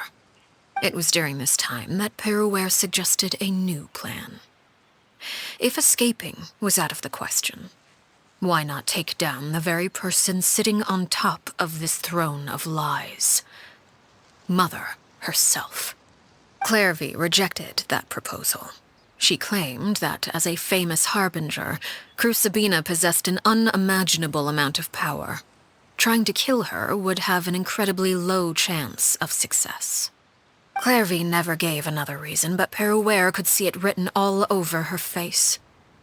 Clairvy still thought of Crucibina as her mother. Killing her own flesh and blood was a line she couldn't bring herself to cross. If she couldn't escape and fight back, then only one option remained. Precisely. Death was the only way that she felt she could be free. It happened during a duel. When she arrived at the dueling ring that day, her partner turned out to be none other than Peruere, the very person that had stood by her side all those years. It was a fierce battle. But ultimately, Clairvy decided to let Peruere end her life. From that moment on, Peruere's journey was one written in flames. When the rain finally came and washed it all away, there she stood, the sole victor in Mother's endless game of slaughter. A trail of corpses strewn across her path to success. It was the very result she had predicted 10 years prior. Even then, she believed she would make it until the end. She wasn't surprised by the fact that she emerged as Mother's undisputed heir. Rather, her success left her with an inexplicable sense of restlessness. She was unsettled, and there was only one thing that could quell that sensation. Perhaps you two would like to take a guess as to what it was? Crucibina, you mean? But... Correct. This is the place where Peruere killed her best friend. A mere year later, this is also the place where she fought tooth and nail to kill the mother they shared. The moment she acted, any conception of what was right or wrong ceased to matter. It's one of the principles of the house. Only those who survive get to write the rules. Peruere won the battle, and became a harbinger herself. After which Her Majesty, the Tsaritsa, bestowed upon her a new name. Arlecchino. So the Perry Clairvy was talking about...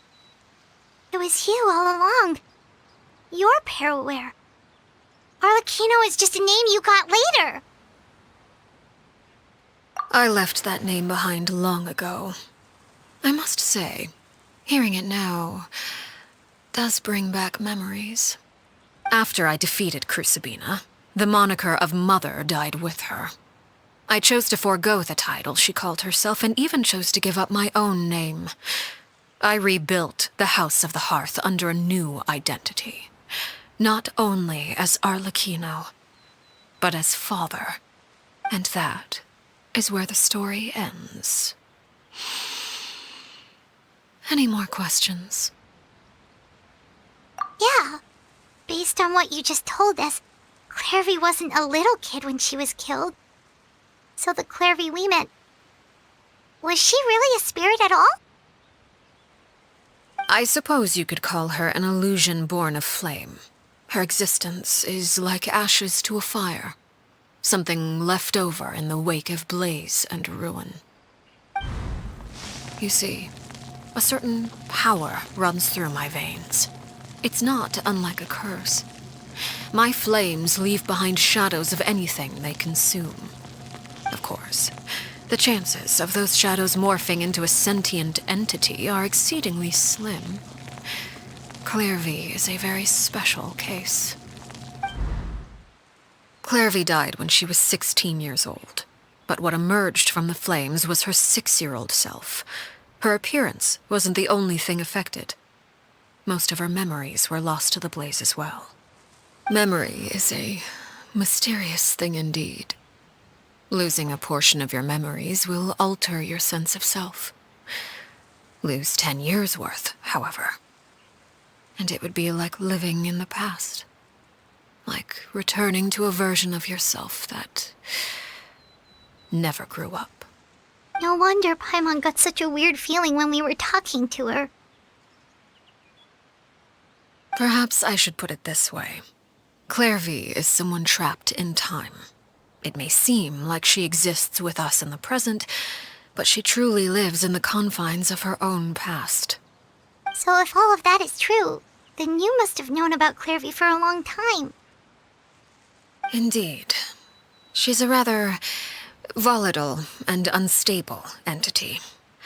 Sometimes she would look after the children. She's even saved some of their lives. But other times, she would hide from me and become obsessed with revealing the truth about the house to anyone who will listen. Shadows don't have the capacity to learn or grow. Any new information they encounter is quickly forgotten over time. Your attempts to expose Clairvy to sunlight, they failed, yes? The reason is actually quite simple. In Clairvy's mind, the house is impossible to escape, and it is this very perception that traps her there. But no matter. All I have to do is kill her again, and all will be resolved. I don't anticipate so much as a single speck of ash will be left behind this time. Wait! Paimon can understand why you might want her gone, but isn't there another way? So what if she's trapped in her 6-year-old self? She's still your friend! At least talk to her first! It's too late for that. She broke the rules, and now she must be punished. That goes for Filial and Nantoy as well. She's had quite the effect on them. I hope you understand the difference between Crucibina and myself lies in our formulation of the rules, not our policy for enforcing them. Upholding the rules without question is a trait we both share, because that is how a household should be run. Is this really what you want to do? Whatever could you mean? Don't you want to say a proper goodbye at least? Whether as a killer or as a father, there are two things that must be avoided at all costs: anger and sorrow. Anger makes you impulsive. Sorrow causes you to waver. Well, it appears it's about time to proceed. Before we arrived, I told some of my well-behaved children to bring our troublemakers here by nightfall. I do believe I've kept my end of the deal.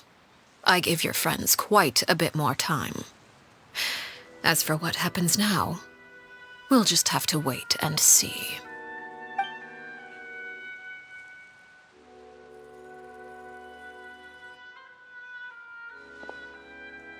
Here they are, Father. You gonna execute him? Seeing something like that would actually be a first for me. Lenny! I'm sorry. I heard about how you helped buy us more time. But I still failed. I couldn't find a way to fulfill her wish. Huh? Are you... Perry? Indeed, it's been a while, Clairvy. Perry! Shh, stay right there. I'm sorry to postpone our reunion, but first I believe certain scores need settling.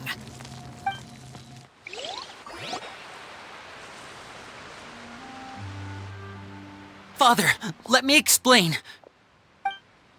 Out of my way. Father! You chose to conceal a threat to the house, and for that, you must be punished. Overall, however, I suppose your wrongdoing is hardly the most egregious of the bunch, so I'll deal with your punishments later. As for right now, the more pressing concerns are the traitors among us. By traitors? Do you mean us? Father, let me explain. We didn't mean to... Fultz, why don't you share what you heard? Yes, Father. Secret Midnight Meeting number 3. Participants, Filial, Nantoy, Sato, Toddy. Nantoy clearly said, If only Father wasn't the one who took us in. Sato added, I'm sick of this life. I just want to live as a normal person. Filial was the worst of them all. She called us crazies and said a bunch of mean things about Father. I did not! You're lying! Fultz is trying to frame us. It's not like I'm the only one who heard those things. After that, you and Toddy and a bunch of other people started talking about Clairvy. You were using all those things Clairvy brought up as an excuse to question Father. We're birds locked in a cage. The only way out is to destroy it. That's what you said, wasn't it? You little. You just want me gone, don't you? What did I ever do to you, huh? And you, Sheplo, have you forgotten who stood by your sickbed, watched over you, and changed your dressings? Come on, let's hear it then. What's your reason for all this?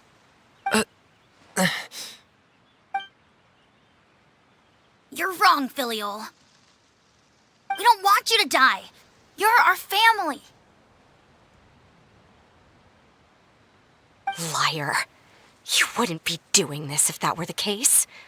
So why? Why have you backed us into a corner? We all live in the House of the Hearth. You know the type of work we do, Filial. A single betrayal can cost dozens of us our lives.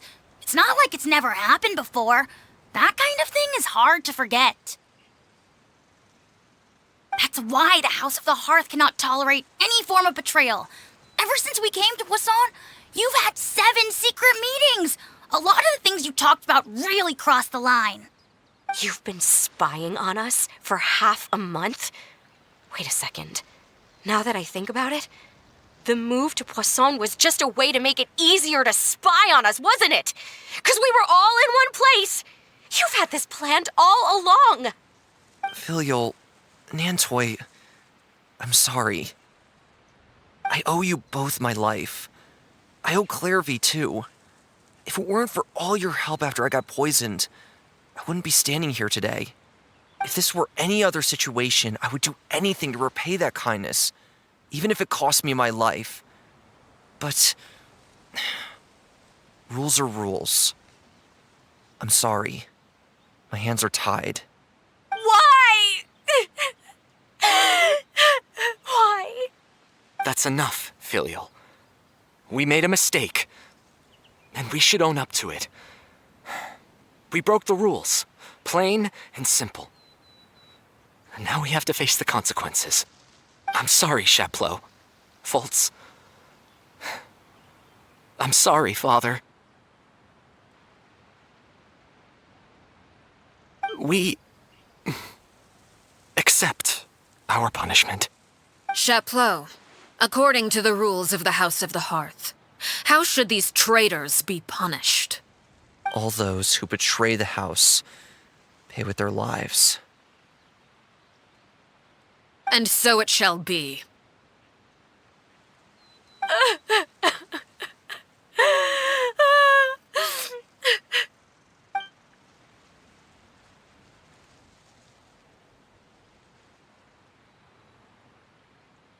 Father, please wait! Something you want to say, Linny? Please reconsider, Father. What Filial and the others did, does it really count as betrayal? We all come from broken families. From the very first day we joined the House of the Hearth, we wanted nothing more than to make it a real home. But the truth is, none of us know what a real home should look like. I'm not saying I have all the answers. All I know is this.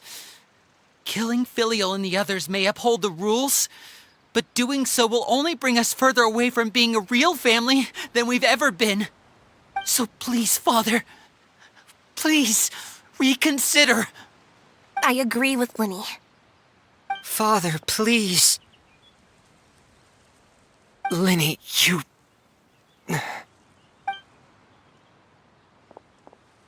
I also agree with Linny.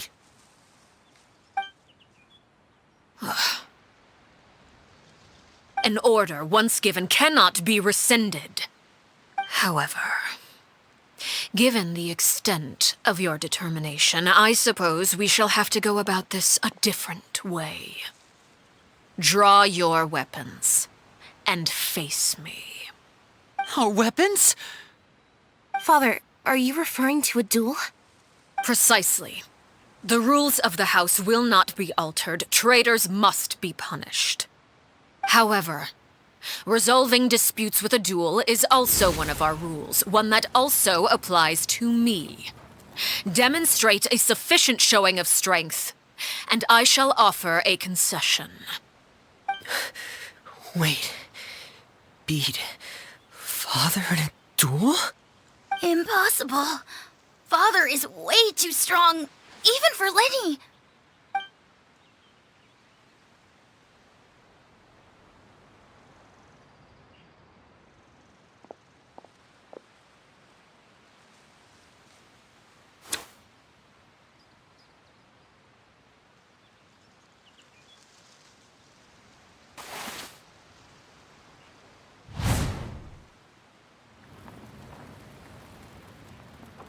Did you hear that, Traveler? Lenny and the others have to duel the knave. What should we do? Can they really win something like that?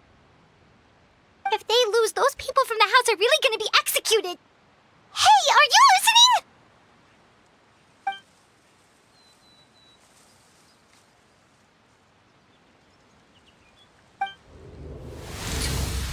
Don't you want to say a proper goodbye at least?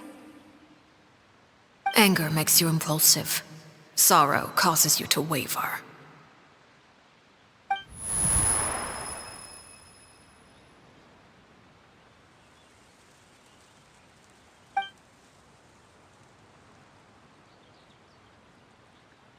Oh, looking at that expression on her face, she seems really serious about this. Guess that means there's no chance she's throwing the duel on purpose, huh?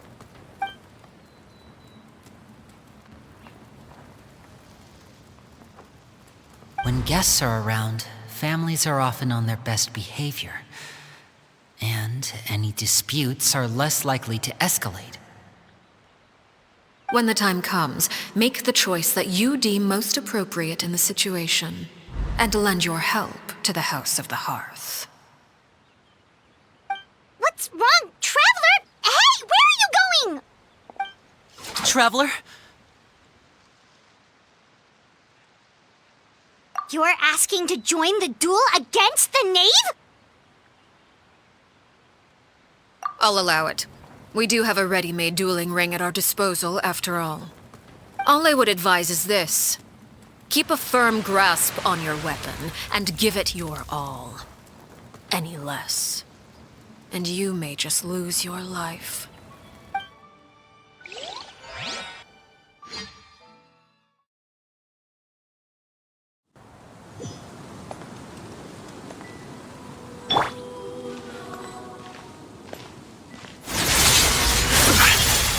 Shine down!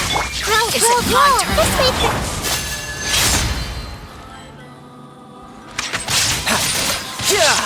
Shouldn't let your guard down. And voila! Is it my turn now? Solidify! Now you shall perish! Illusion shattered! With these rising flames! Father's even stronger than I expected. Is it my turn now? Commit it to memory. Now that's more like it. This is order. Is it my turn now? Get in gear! With these rising flames! Gather! Everyone hold hands. Shine down!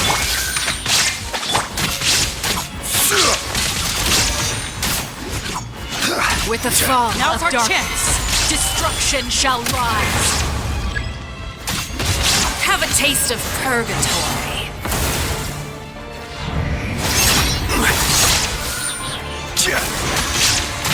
Is it my turn now? Stabilize! Grow. Hang in there! Look at you. Trapped like a bunch of helpless animals. Is it my turn now? I will have order. Get in gear! Fly tangled in a web. Torn to oblivion! There is no escape! With these rising flames! Stabilize. Watch out for Bob's movements!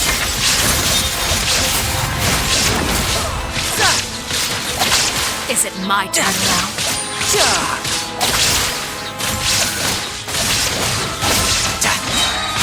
Shouldn't let your guard down. Not bad. You've proven to be a worthy opponent after all. Are you alright?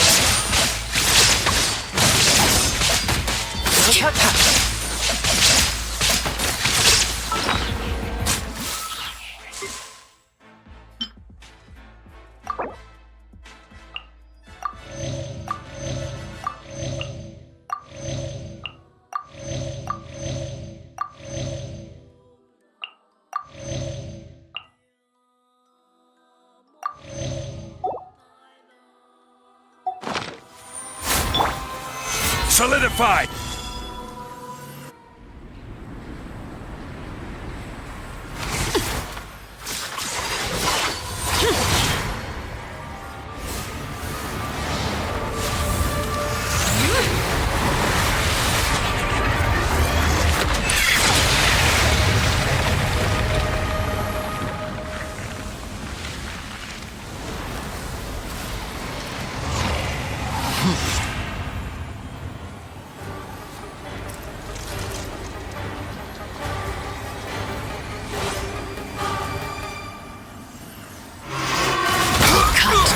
Seared away. Stabilize. My blade is all that remains. Committed to memory. This way, Candle. Illusion shut. Tidal wave.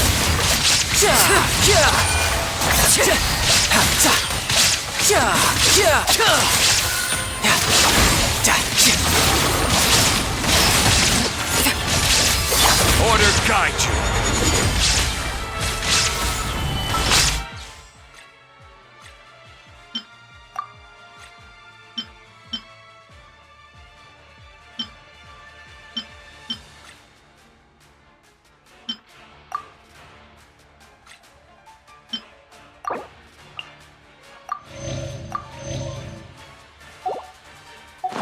Now's our chance!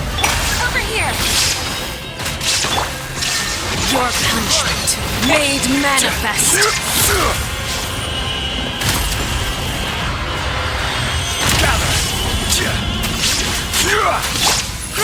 Grow! Yeah!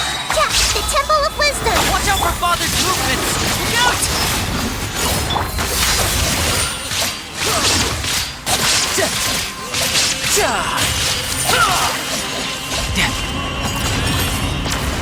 The sun and moon have set. I see Only your power. ruin remains.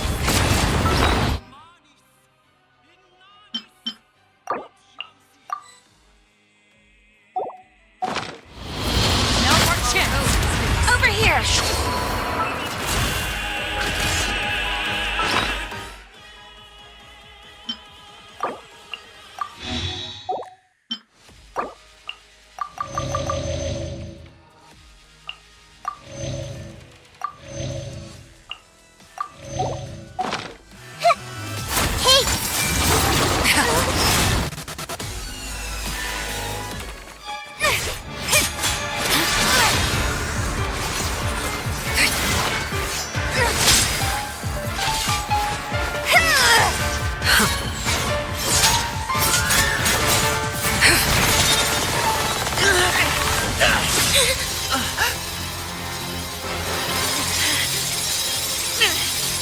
You should know better than to crowd in one place.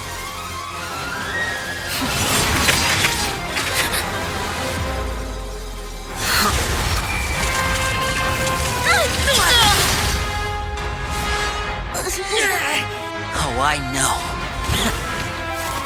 No!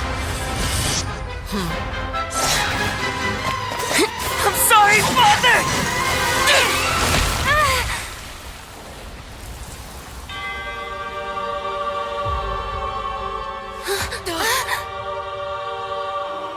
Sorry for what? This pitiful excuse for an attack?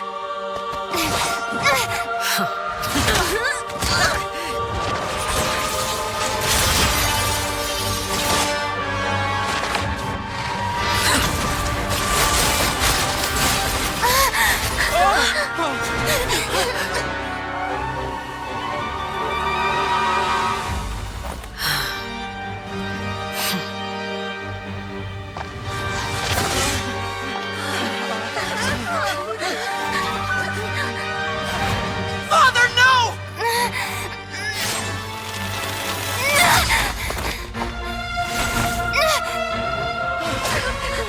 Made it out, did you?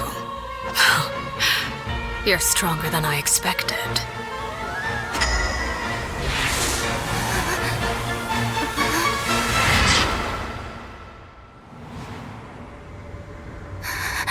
A crimson moon.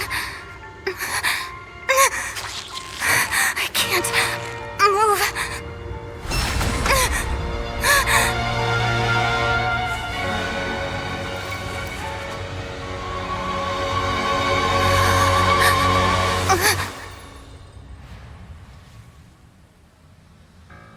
Still, not strong enough to beat me.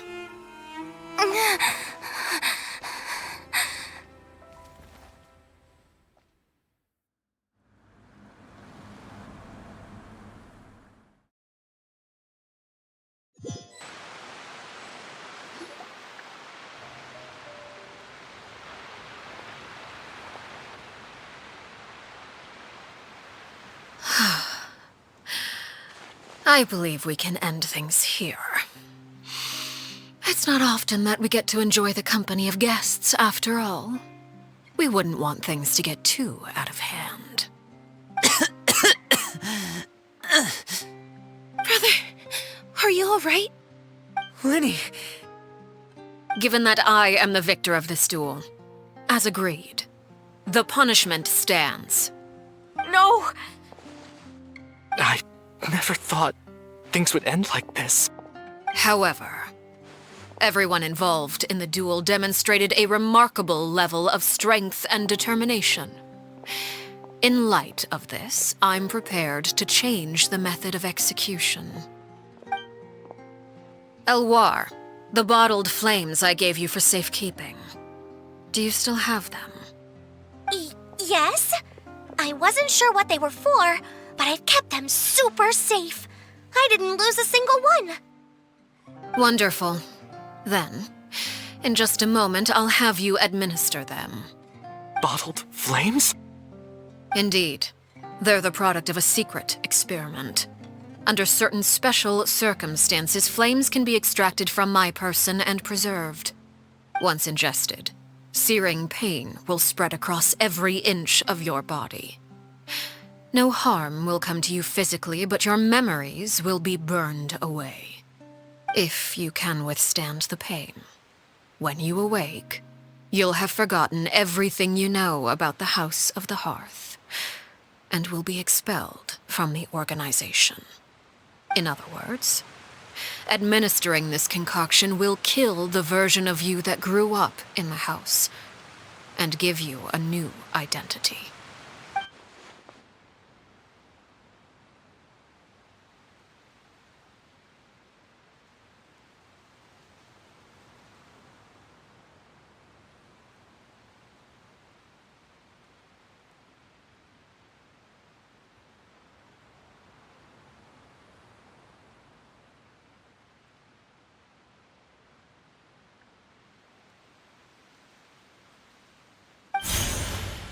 Memory is a mysterious thing indeed. Losing a portion of your memories will alter your sense of self.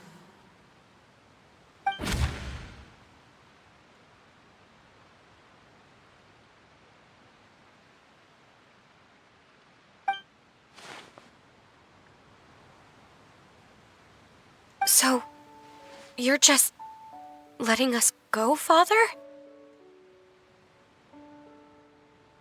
You misunderstand. Memories are extremely important. Once consumed by flame, the version of you standing before me will die, and our secrets will die with you. So no, I don't intend to just let you go, because the person who survives will be nothing but a stranger. Even so, I won't have to live in fear anymore. I'm sorry, Father. I'm sorry I let you down. But I really... Don't cry, Filial. You haven't left the house yet, so there are still rules to be followed, yes? Remember what I taught you. Anger makes you impulsive, sorrow causes you to waver. Don't let yourself be controlled by your emotions. Of course. I'll remember. Dry your tears, and go pursue the life you really want. Yes, Father. Chaplot, Fultz, Elwar, take them back to Poisson. And bring Linny and the others as well.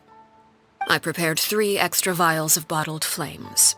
As for whether to take them, the choice is yours. Goodbye, children. The next time we meet, I will no longer be your father. Thank you for all you've done for the house. I hope you have bright futures ahead of you.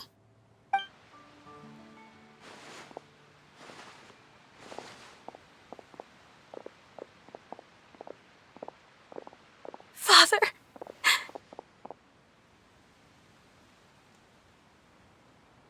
Let's go.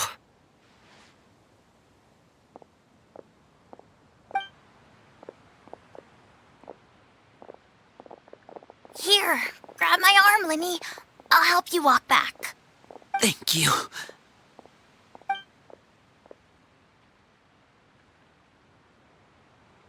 Clairvy.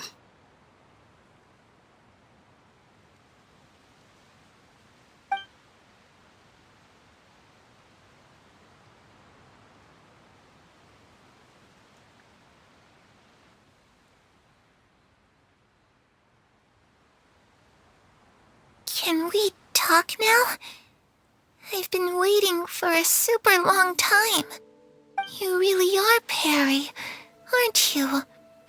I haven't seen you in so long. How come you're all grown up? Wait, did I somehow travel to the future on accident? Or am I dreaming? What a long dream. Neither. You died, Clairvy. That's what happened. You could have at least sugarcoated it a little. Look, she's so speechless.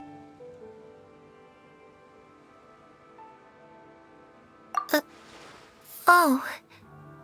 Okay then. Huh? That's it? You accepted it just like that? Yep. If that's what Perry says happened, then I believe her. Perry wouldn't lie to me. Plus, I don't really need to know why I'm like this. I'm more curious about what happens in the future. If you're a harbinger now, Perry, that means Mother is gone, isn't she? Can you tell me about it? I want to know what happened to her. And to me. You never stopped trying to defy fate. At first, no one believed you. You could only vent your frustrations to the moon. In fact, you often sought comfort in the night sky. You wanted to see the aurora, so one night we promised each other we would go to Snezhnaya to see it together. Later on, you tried to run away, but you were brought back each time. Mother spared your life, but it wasn't out of kindness. Instead, she decided to make an example of you by slowly torturing you over time. That way, the other children would know what happens to traitors. Still, you never gave up. Mother hoped that through ruthless duel after ruthless duel, she would be able to crown an ultimate victor among the children she raised. But you called on everyone to unite, to fight to a draw in order to reduce casualties. Your efforts may have only delayed the inevitable, but still. You gave them hope. You tried everything you could think of, but every attempt ended in failure. Still, you never turned your sword on Crucibina, and you never turned it on me. On that gloomy day, you told me, "For the last 16 years of my life, I've done everything I can to fight for freedom. But now, I realize that the only freedom I truly possess is the freedom to choose to die. I never imagined I would say something like that. I must have been feeling really worn down. But somehow, I still think I understand. According to Mother's plan, only one of us was going to make it until the end. And I always hoped that person would be you. If I could do it all over again, I still don't think I would make a different choice. Even when I first met you, I knew you'd be able to do what I couldn't. Is that so? Even now, I'm not sure I truly understand what kind of freedom you were trying to pursue. But as the head of the House of the Hearth and as the children's father, I've tried to give them the most basic of freedoms. The freedom to choose their own fate. It's something I discussed with the Iudex of Fontaine. The children who want to leave the house will have their memories wiped clean of all secrets pertaining to the organization. In return, they will be allowed to live a normal life in Fontaine without being prosecuted for their past. Of course, I won't simply hand freedom to them on a silver platter. They have to fight for it and prove themselves worthy of it. Only freedom that is earned has true value. That's more than enough. That's exactly the kind of life I was fighting for. You know, Perry, I think you're a pretty amazing king, and a really great father, too. I'm really happy that you're the one who took over the house. I guess I do have one regret, though. I still haven't seen the outside world. Well, it just so happens that our dear guests over here have been to many nations and traveled to countless places. Perhaps they would be willing to tell you what the outside world is like. Really? Of course! We've traveled all over the place. We've got so many stories, we could probably talk your ears off for 3 days straight.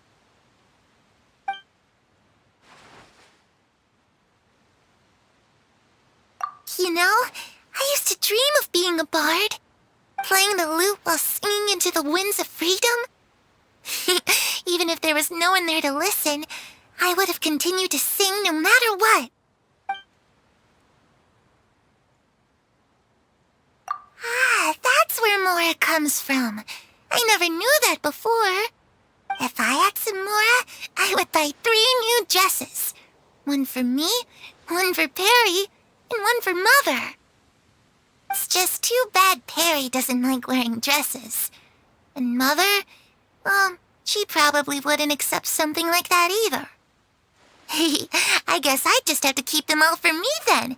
I could wear a different one every day.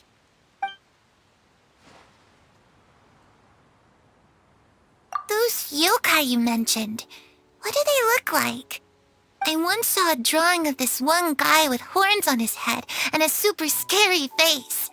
Are there any yokai like that? Oh, sounds like you're talking about an Oni. Yep, we've met one, and let Paimon tell you, they're not nearly as scary as they look.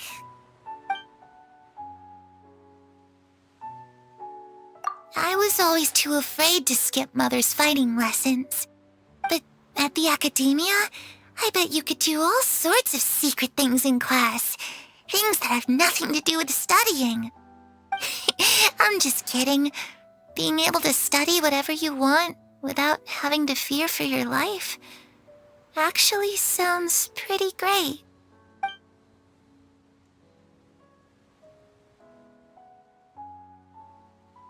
The situation was super dangerous. Lenny and Lynette were accused of committing a crime, and they were going to have to stand trial at the Opera Epicles. Oh no, that must have been hard for all of you. What happened next? Don't worry, we were able to turn the situation around super quickly, all thanks to Detective Paimon, of course. How'd you do that? Come on, tell me. Okay, so it was like this. After the failed magic show, we rushed to the scene and...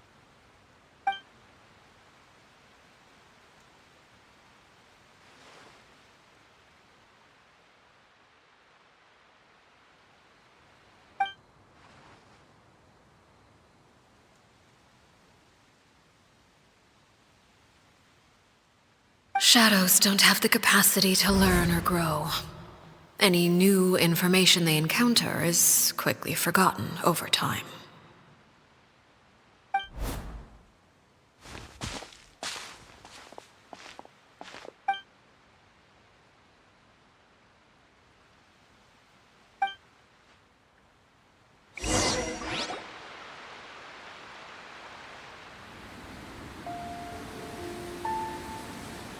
Clairvy, you've worked tirelessly from the shadows to overthrow the House of the Hearth.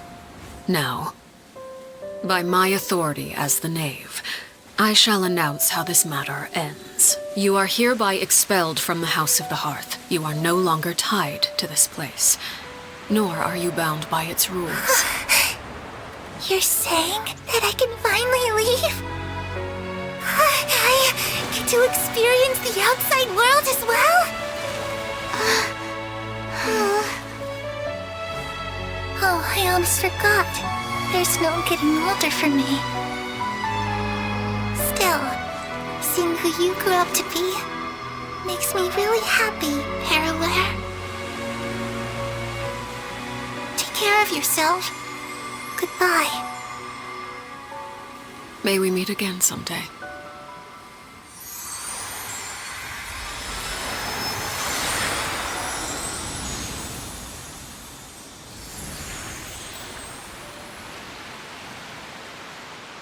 Clairvy. She left so soon. Paimon didn't even get to finish her story. I also have certain sentiments left unsaid. I wanted to tell her that the aurora I saw in Snezhnaya was just as beautiful as the ones in the pictures. But a shadow's memories reset at dawn. Had we delayed any longer, we wouldn't have had the time to say goodbye.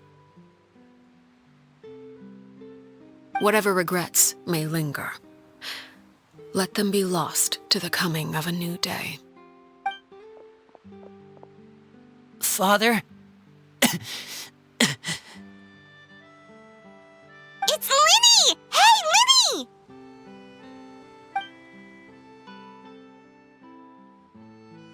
What is he doing back here? Let's go check it out.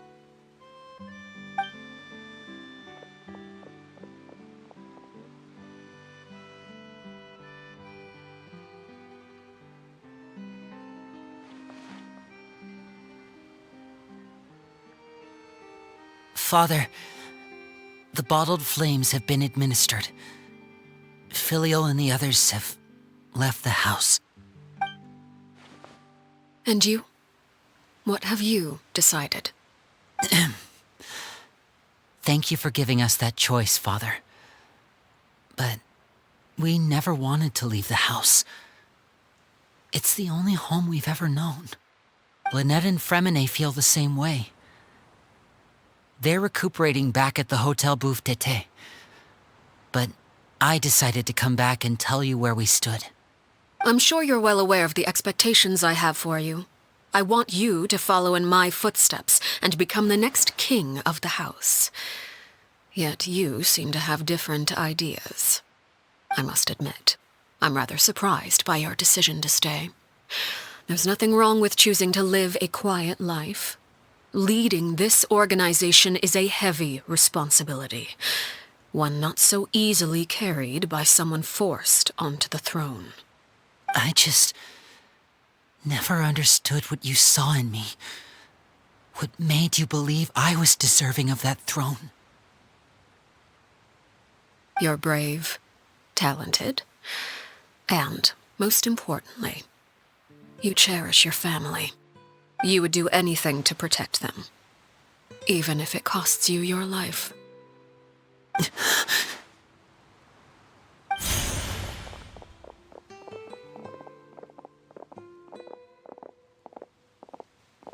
Speaking up back there was so brave of you, Linny.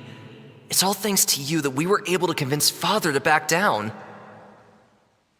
You're a hero, Linny. Hero? Father is the real hero. Had Father gone all out during the duel, there's no way I would have walked away with my life. She She must have had it all planned from the beginning, from the very moment she suggested a duel. I'm not deserving of that title. I'm not strong enough or smart enough. You're wrong. In my opinion, all you need to be deserving of the throne is conviction and the necessary strength to act on it. We may have different ideas of what it means to be a family, but you can hardly be said to lack conviction. What you truly lack is strength.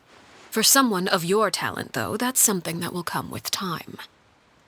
Even without that strength, you still chose to face me in a duel, even though the odds were stacked against you. That capacity to honor your convictions is what I truly see in you. Father. No one knows what the future holds, what tragedy or triumph may be in store. Being at the head of this organization requires the strength of will to face whatever comes. Caution will only hold you back. If reaching a certain standard were required to go after what you want, I would never have succeeded in killing my predecessor. Back then, there was still a considerable gap between our abilities. Strength may decide the ultimate victor, but those who let a lack of strength dictate their decisions or undermine their convictions will never be worthy of the throne. I understand, Father. Thank you. Children must grow up to surpass their parents. Only then can a family continue to flourish. The road ahead is not an easy one, so I'll ask you one last time. Are you certain you want to stay? You've done so much for me, Father, and that kindness must be repaid. Plus, with Project Stuja at hand, there are many dangers ahead, and I, for one, don't intend to back down. Protecting my family at all costs. That's my conviction. Then you're welcome to stay. As for Project Stuja, you need not be too concerned. If those cowardly businessmen and heartless dignitaries try to take us down, I'm prepared to teach them a lesson. Having members who longed for the light was our organization's last weakness. With those members no longer among our ranks, the House of the Hearth is like a spider hiding in the shadows. We need only wait for our prey to come to us. At present, our imperative is to use their plan to our advantage. In doing so, a crimson moon shall rise amid the frigid blizzards of winter. No demonstration of loyalty shall go unrewarded, and no sacrifice shall be in vain. As for the two of you, whether we meet again as friend or foe, I'll remember the camaraderie we shared in this moment. No matter how arduous the journey ahead, I hope we both reach our desired destination.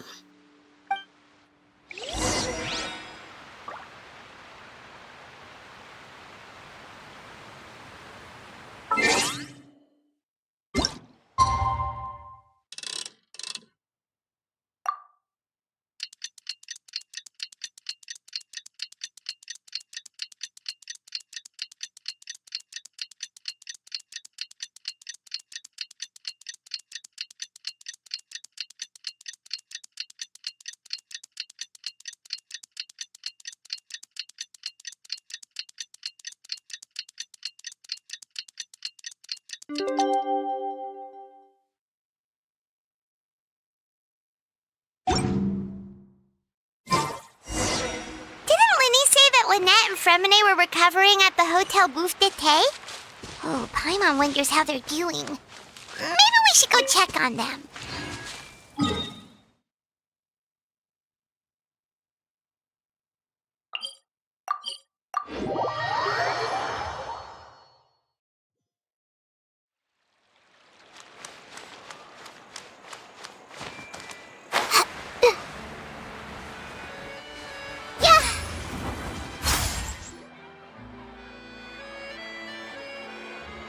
Lynette, Fremine, how are you feeling? Much better. Whew, what a relief! What about you? Are you feeling all right? I knew you'd come out unscathed. Us, on the other hand, well, we've been bedridden for 2 days. I couldn't even turn over. Oh, and I wanted to ask, is Clairvy gone? Linny and the other members have left Poisson and returned to the House of the Hearth. According to him, there haven't been any more sightings of a spirit roaming the house.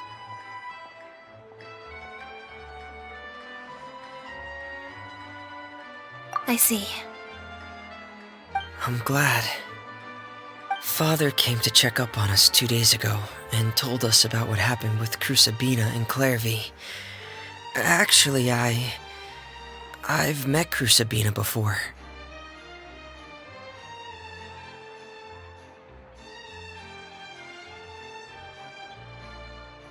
Wait, what? You've met the former knave?